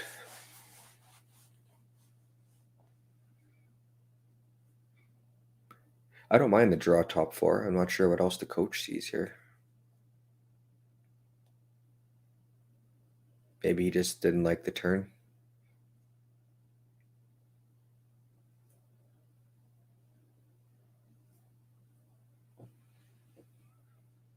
Not having hammer, it's definitely better to take this turn if you come up light or whatever, you're on the center line. cutting down the scoring area for Kleiter. Absolutely, and it also protects your stones there too. Yeah.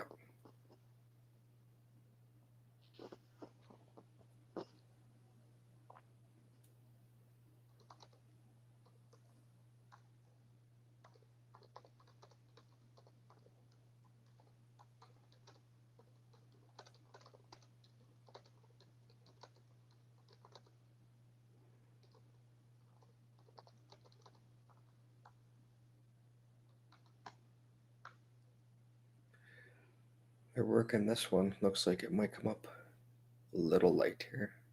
Oh. Third shot, but leaves some space for Kleiter to get in there with her first one here.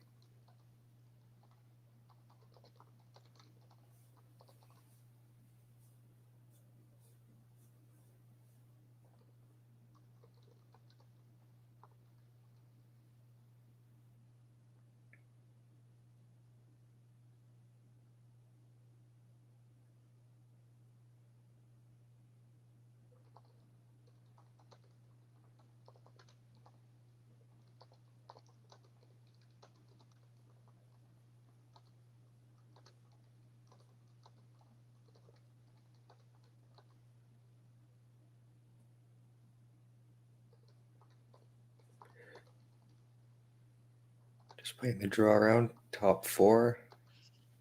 Line looks pretty good.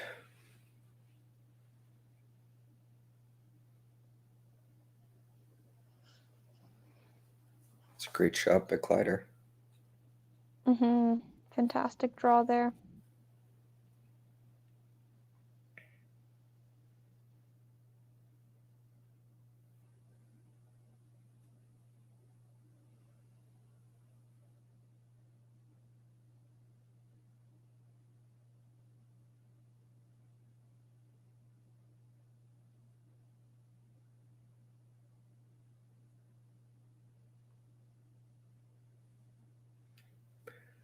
Looks like she's just electing to freeze up to that. I don't know. Can you get by with enough weight to tap it back? I'm not sure, but with that ice, I don't know. with that ice, looks like the freeze. I think maybe just trying to freeze up to it, making it tough to score a deuce. The guard is pretty high, so even if you freeze up to it or just tap it back slightly, the sweepers are working on it pretty good.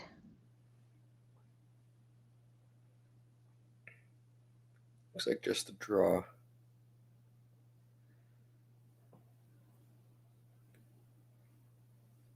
I mean, she could follow that down, just tap it back for 2. She just saw the path, and that's the side her draw was on too. Probably the easier of the shots. I'd agree. And you also have some backing there. Yeah.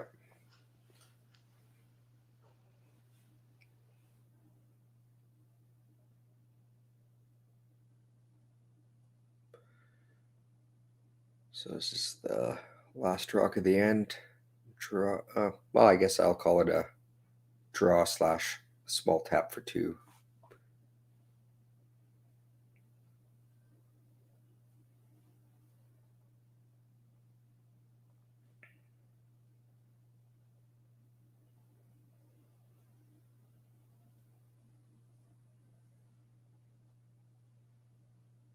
They're on it early.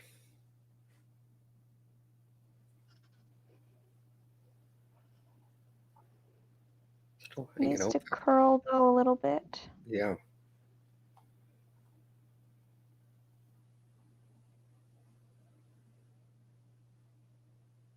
Oh, not enough. Not quite there. So just gets 1 and takes 5-4 lead after 8 ends of play.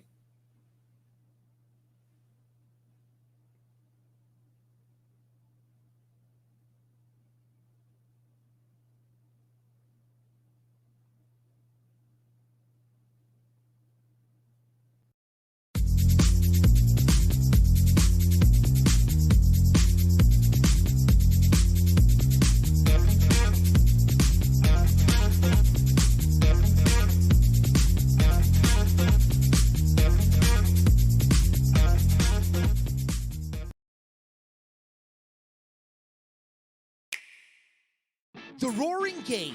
We all love it, but sometimes curling just isn't as fun as it can be on the Nintendo Switch. Go get stuck in your curling club this year. Learn the game inside and out. Play for your favorite country and take the curling world by storm.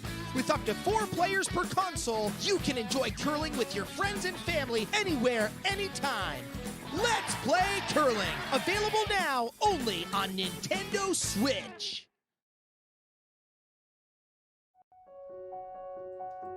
So the unique thing about Stringham is, although we've grown, we still maintain the small town law feel. And it's important to Stringham to go into those communities, to provide those high-level legal services to our community members, and to live in those communities, to support those communities, and to help those communities grow and thrive.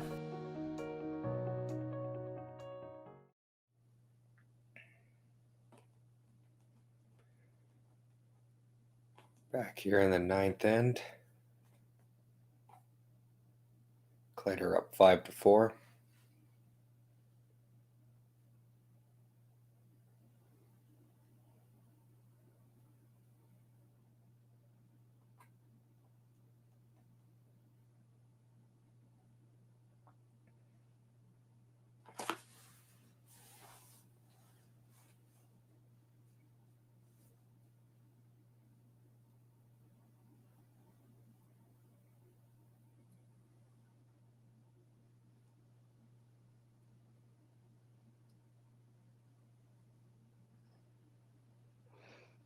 It'll be interesting to see the strategies the teams take on this end, with it being so close in the 9th.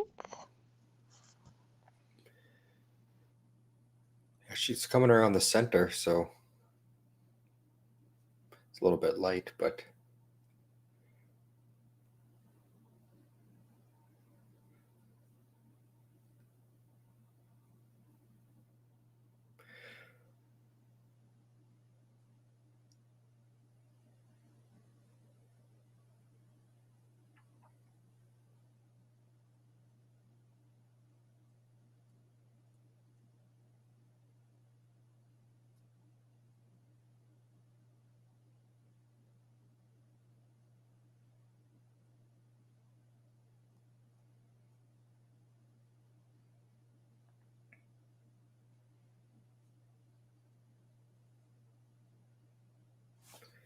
comes to rest at the back there.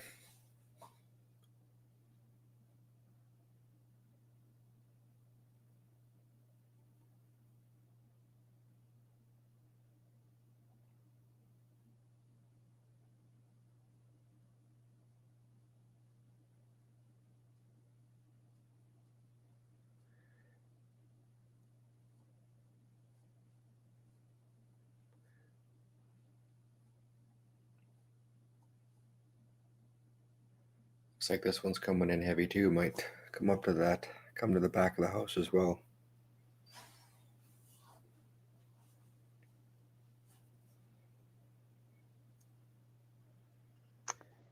Yeah. I wonder if the ice is changing at all, or if there's just some overthrowing. Yeah, not too sure.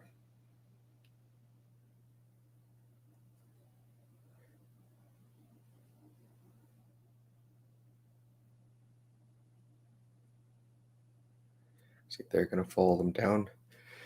Definitely trying to be above the tee line, though.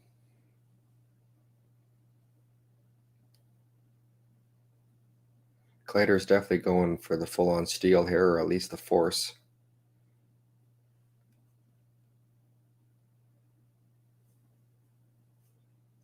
We're going to see things try to be opened up here now.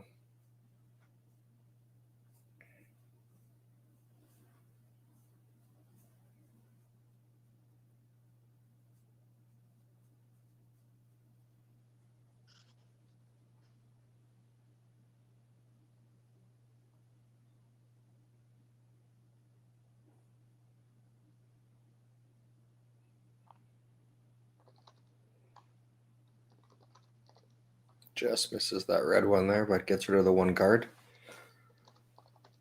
So the E here, Kleiter will probably replace that one with the tighter guard.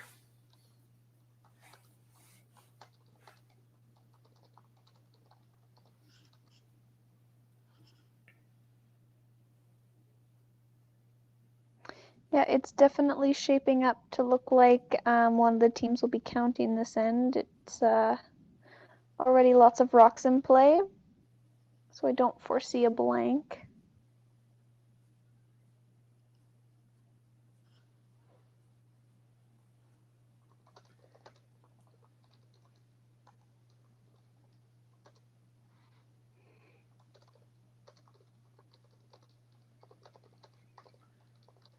Good shot. I would assume that Pomedli will try to open things up again here.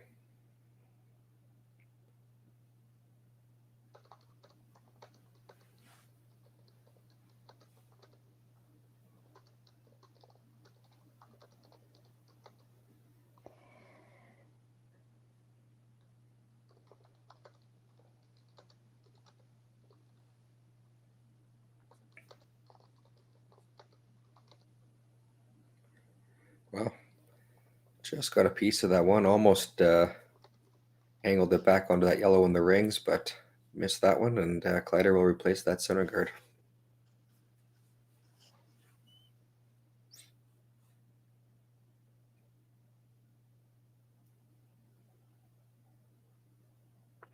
The sun's going by really quickly here. I always find the later ends to be a little quicker than the earlier ends, and although that sounds backwards as there's more rocks in play, the finish is in sight and both teams are going hard, so.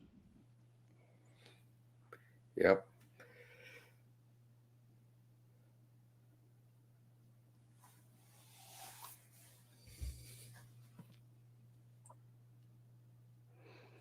Well, that didn't curl as much as they had hoped, but the sweepers were going pretty hard on it. There is still a bit of a hole. I think Pomedli's kicked that yellow rock at the back a couple times now. I just see her constantly putting it back into place. Shows how focused she is in the game, doesn't you? Yeah, exactly. Laser focus on what's ahead.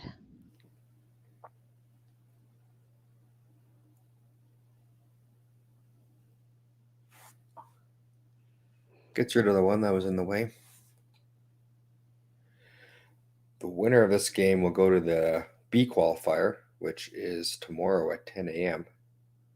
And the loser actually drops down to one of the C qualifiers at 3 p.m. tomorrow. But of course, they play the page system here, I've noticed. So definitely winning qualifying with A or B and getting that 1-2 spot gives you that one more chance. If you happen to not have a good game, your first one in the playoffs there.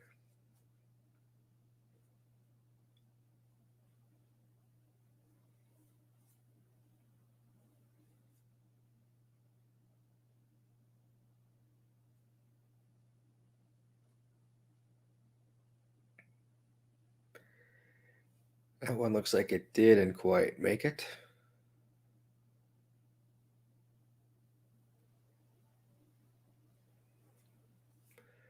I was told by my kids if someone hogs a rock that I had to do a certain saying.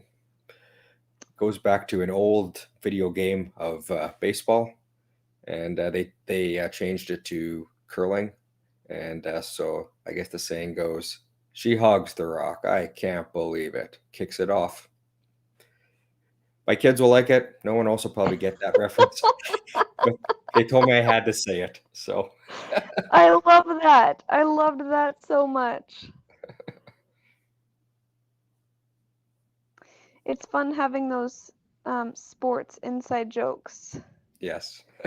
I know after Chantal hogged that rock, she was probably thinking to herself, go to the penalty box, feel shame. From slap shot, that was our big thing whenever we would miss a shot in curling. We'd say, go to the penalty box, feel shame.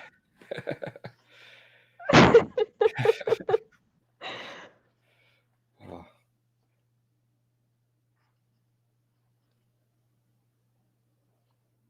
Well, everybody has been heavy all game on their draws, and I'm sure she was trying extremely hard to take some weight off to get a guard there. And sometimes you just take off a little bit too much.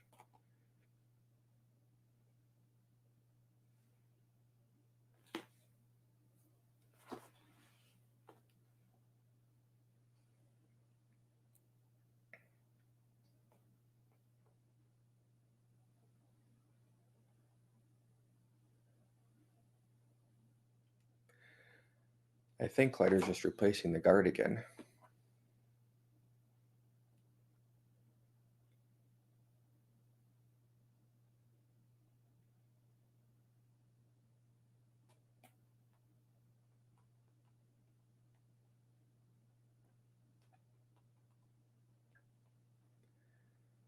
That one over curls a bit.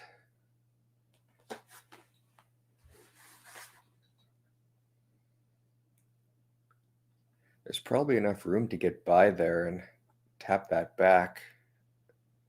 I haven't seen huge finishing curl here, but it does finish with the right weight. I would agree. I think they're thinking the same thing here. And if she gets by that back red, she probably will get a small inside roll here too.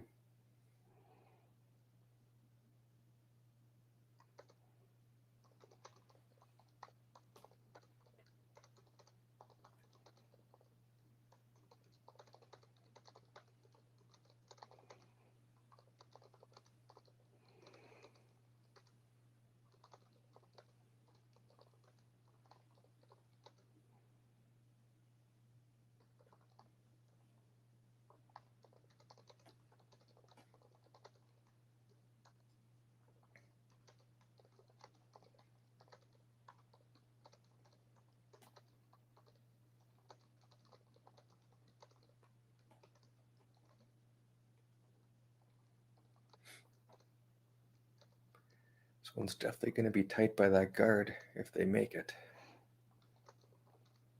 Oh, there they go. I think they can get the inside roll here. Nice shot. Fantastic. Jenna's really good at those clutch shots, and it shows in her confidence as she's going back. There's lots of self-efficacy, and it shows that these young teams just absolutely know what they're doing and how to do it and believe in their training. Yeah, exactly. Something I've noticed a lot of the junior teams do nowadays is all the high fives and positive talk, which is, let's just say, a lot better than what we used to do 20 years ago. So. Absolutely. Yeah.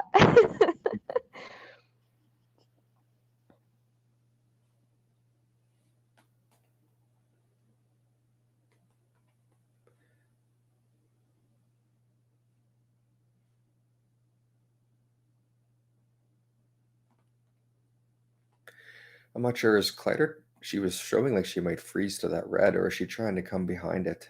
Did you see what they decided on? I think they're looking to go behind it, is my understanding. That would make sense. They could lay one.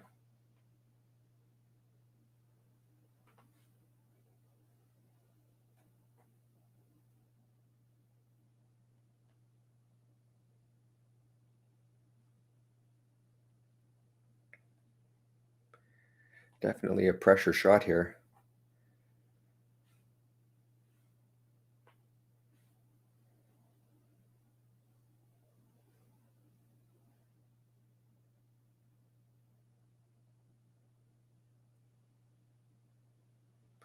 Weight was good, but it looks like it hung out there. A chance for 3 for Pomedli. Yeah.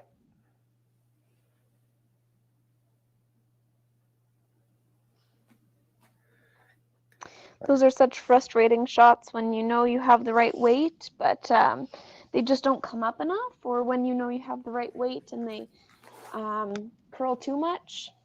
Yep.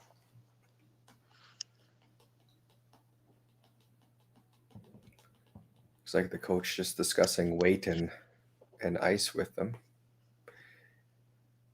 Just a nice quiet weight nose tap is all she needs here for her 3.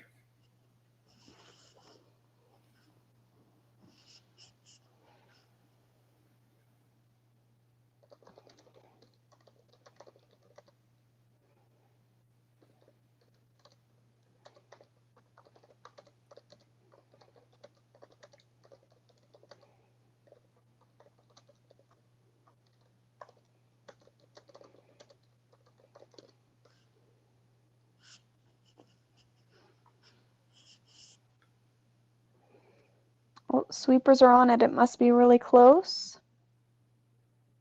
Now with just a clean. Starts to come a bit here at the end still. Looks like she has more weight than what they were expecting. Jams it on the And back. it'll just be for 2. But that'll give her the 1-point lead, coming home 6-5. Kleiter will have the hammer. Exciting finish coming up.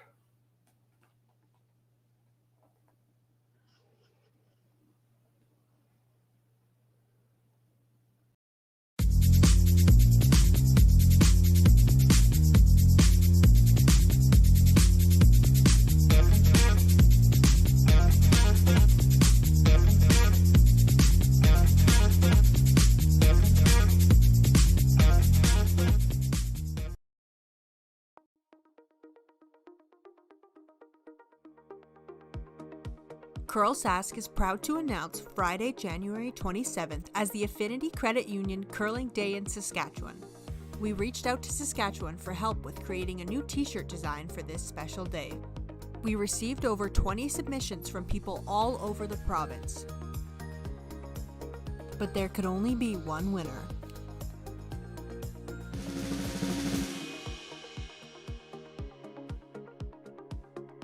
Congratulations to Amy Fredette from the Estevan Curling Club. CURLSASK is so excited to use this design for our Provincial Day of Curling on January 27th.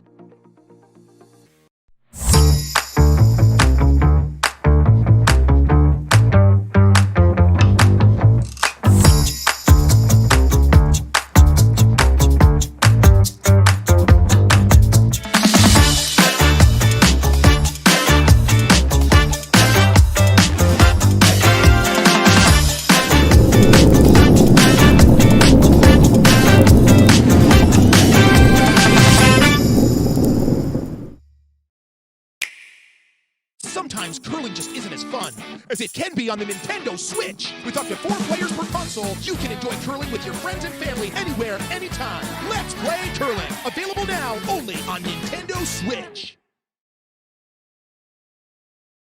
Yeah, and they'll do great. Yeah. Great sweeping here. We're seeing some fantastic sweeping this evening from both teams, where the broom head is under, your head, and then going under your chest so that the most amount of pressure and weight can be put on the broom. Not an easy thing to do, and both of these teams do it extremely well. So.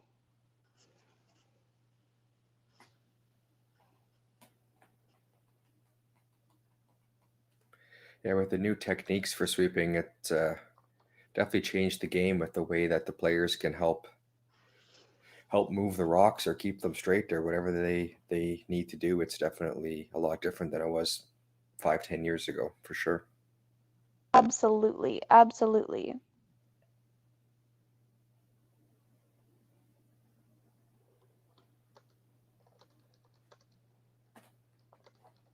Did you ever use the old hammer broom when it first came out? No, I didn't. But I did use a horsehair for a while. Oh yeah. What brooms were the brooms that your team used when you were playing in juniors? Because I see these teams are both using the hardline brooms.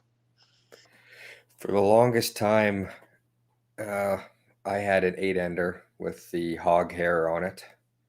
Hair brooms, those were definitely a lot more common. I think hammers came out sometime when I was in junior curling, because I remember having one when I was a little bit older, maybe as a older teenager. But a lot of my career was I even stuck with the hog hair after I went back to a hog hair after I got rid of the hammer. So hair brooms were the broom that you could do things with before the technology came along with the new broom heads that they have nowadays, because you could scratch the ice with those old hair brooms. But I almost think that they outlawed them, if I'm correct.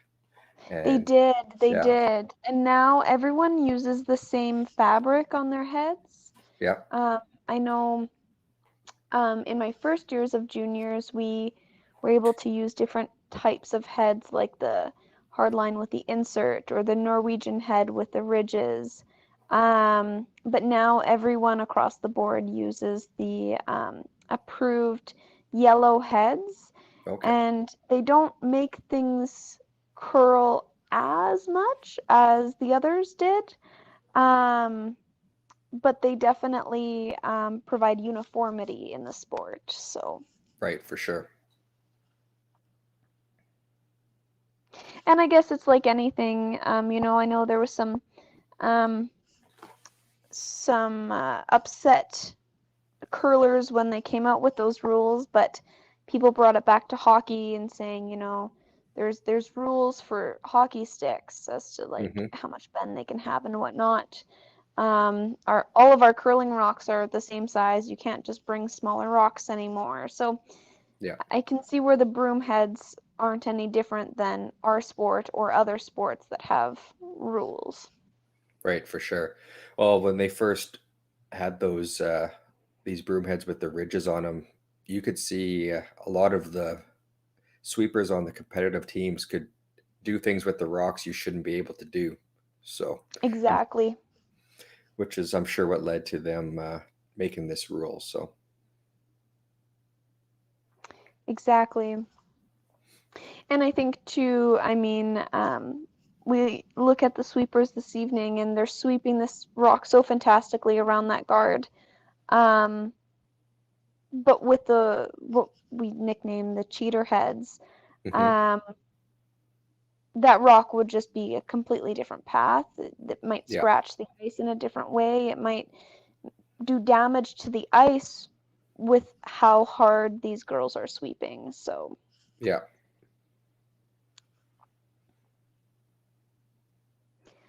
looks like Kleiter's opting to come around. I'm not sure Dean likes that one though. He's getting ready to say something. He always waits till they have their final decision, so that's good. Oh, and here it comes.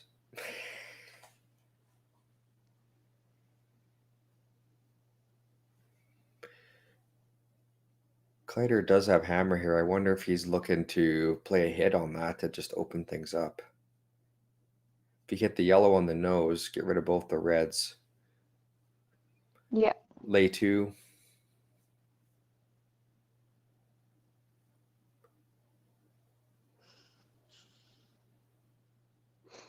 And I think those are your problem rocks right now. Those are the ones that are going to cause you some grief later on. Yeah, for sure that red on the center line.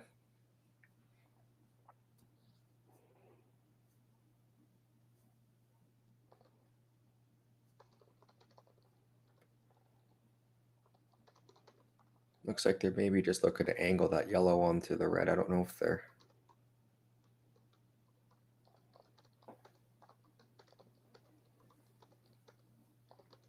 Might be looking to just leave that one red when there is guard on their yellow. I'm not too sure.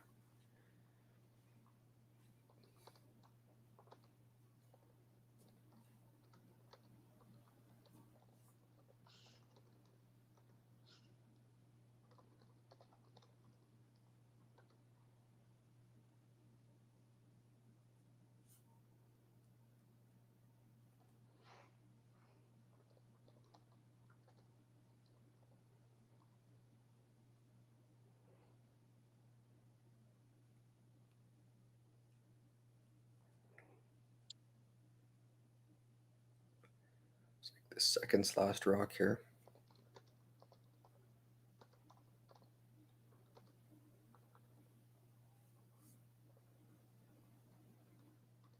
Looks like it might be a really good shot.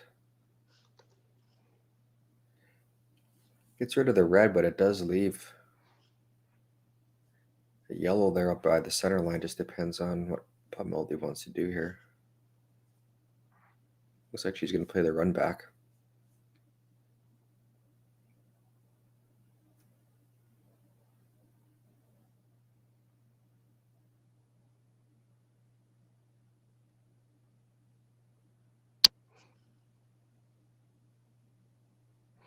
having left-handed curlers on your team always makes things look a little bit differently too, based on, the shots, what you can see versus what they can see from each of the hacks. So sometimes it's quite the weapon to have a left-handed curler. Yes, for sure.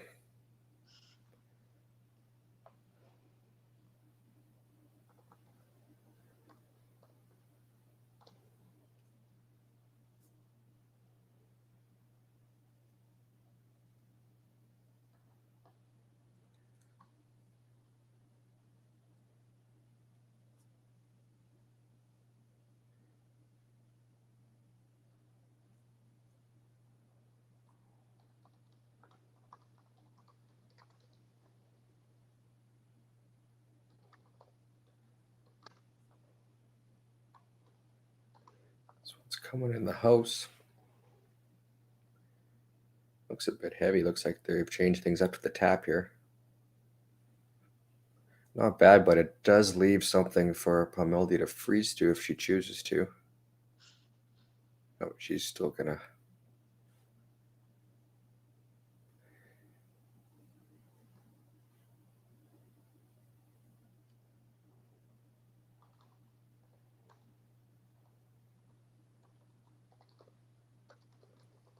This is her third last rock. She has opted to play the draw.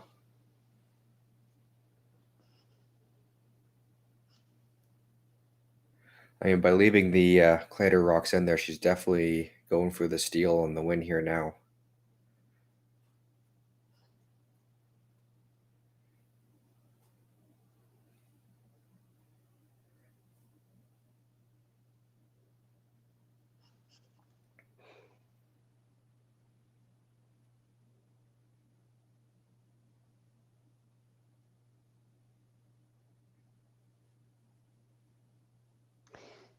That rock's really curling in a way that, oh, maybe it's fine. I thought the weight was coming off quicker than we had seen before. Oh, ended up in a nice spot for her. Ended up fantastically. It's like Kleiter will. I'm not sure. She might be running that back. I think. Peel's okay too.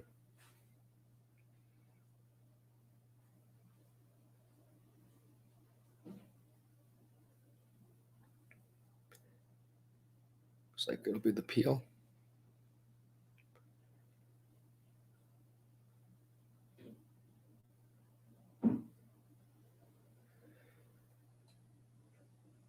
What do you think now? Do you play the guard or do you hit that one in the back and just roll to the side, and you're kind of putting a lot of pressure on her to be able to get her deuce in this end at least?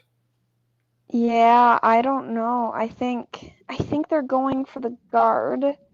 That's what it But looks. I think you're right that the little hit and roll would make the deuce harder. So I think it's whatever you're most comfortable with leaving your opponent. Because with the guard on this one, she's having Maddie either go through the hole to tap hers back and out, or play something else. Yeah, if she gets a good guard here, it'd definitely leave a tough shot for Kleiter to deal with that red one, because she does have to move it if she even wants to get her one here.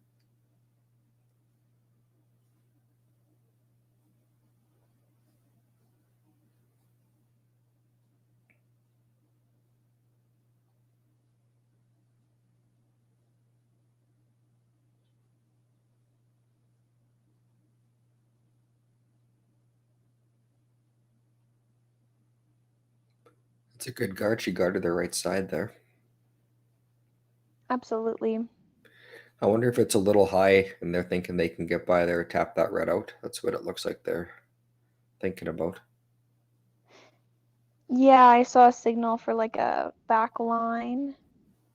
Oh. But Jenna placed that guard almost perfectly. Yeah.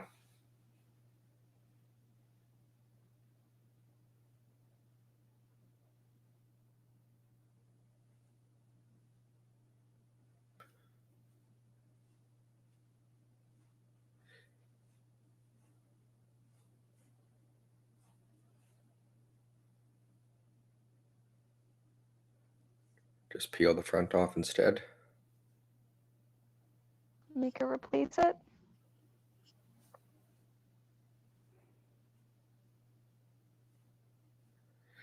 It's another good shot because at least if you don't make the soft weight shot, you're kind of leaving yourself in big trouble with your last one. But this one, you open it up, make her replace it, and if she doesn't do it, put it back in the perfect spot, you might have a shot for the win.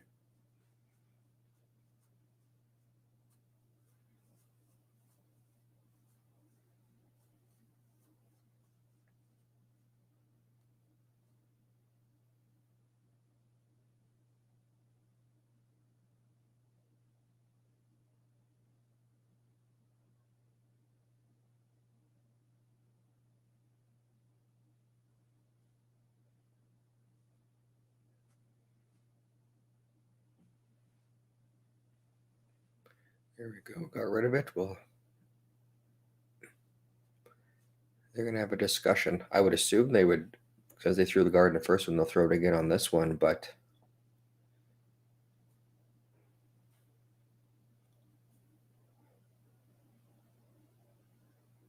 And that's where having the coach on the ice is so fantastic. It's just that extra level of comfort and support to say, well, you just threw it, so you can throw it again, and or, you know what, although you just threw it, let's play something else. But it looks like they're going to throw it again.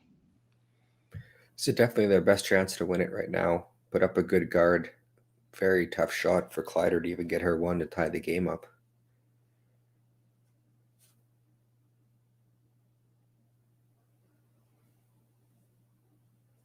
Time's definitely not a factor in this game. Over 4 minutes left for both teams.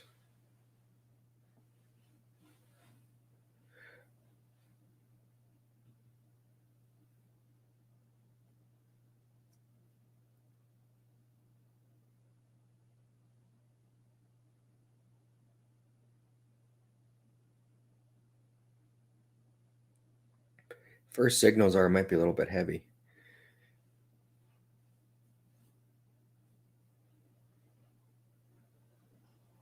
Definitely deeper than their last one. Oh, it looks like they're bringing it right in here. That's not bad. It still does the job. Mm-hmm. Definitely not an easy shot here. But it would be for two. Yeah, it is for 2. If you catch the yellow, it's for 1.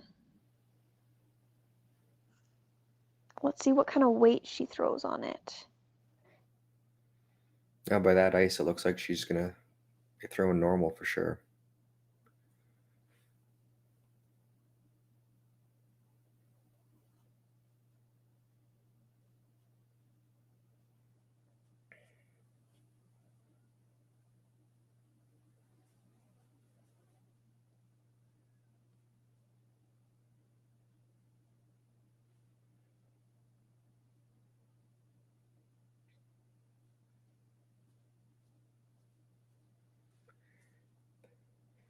It's going to be a close one. Wow. Great shot. Gets her deuce. Fantastic. Actually sticks around for 3. Yeah. That's make the final 8-6, as Vic Roeder would say. In handshakes, we have Kleiter playing tomorrow at, do you know what time the games are at? I believe that's the 10 a.m. game. 10 a.m. and then there's the 3 p.m. So for people at home, if you're wanting to tune in again, 10 a.m. and 3 p.m. Correct. And then there's also a game at 8 p.m. That would be the playoffs starting. So. Absolutely. Well, thank you all for watching this evening. Yes, have a good night.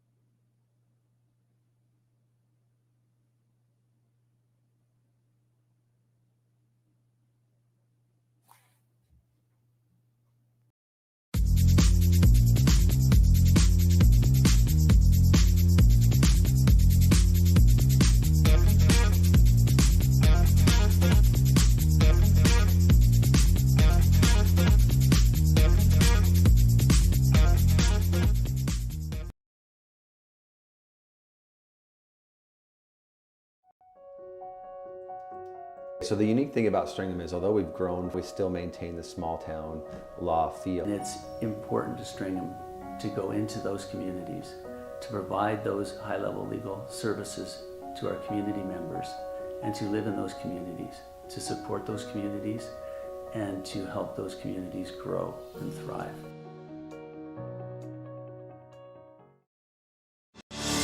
Saskatchewan, you know SaskTel because we're everywhere. Because being everywhere keeps us connected to you. With SaskTel sponsorships, we get to be part of your community. We're here with you, and we're here for you. It's easy to get started. All you need to do is apply. SaskTel cares. Always has, always will. To apply for sponsorship, visit sastel.com/sponsorships.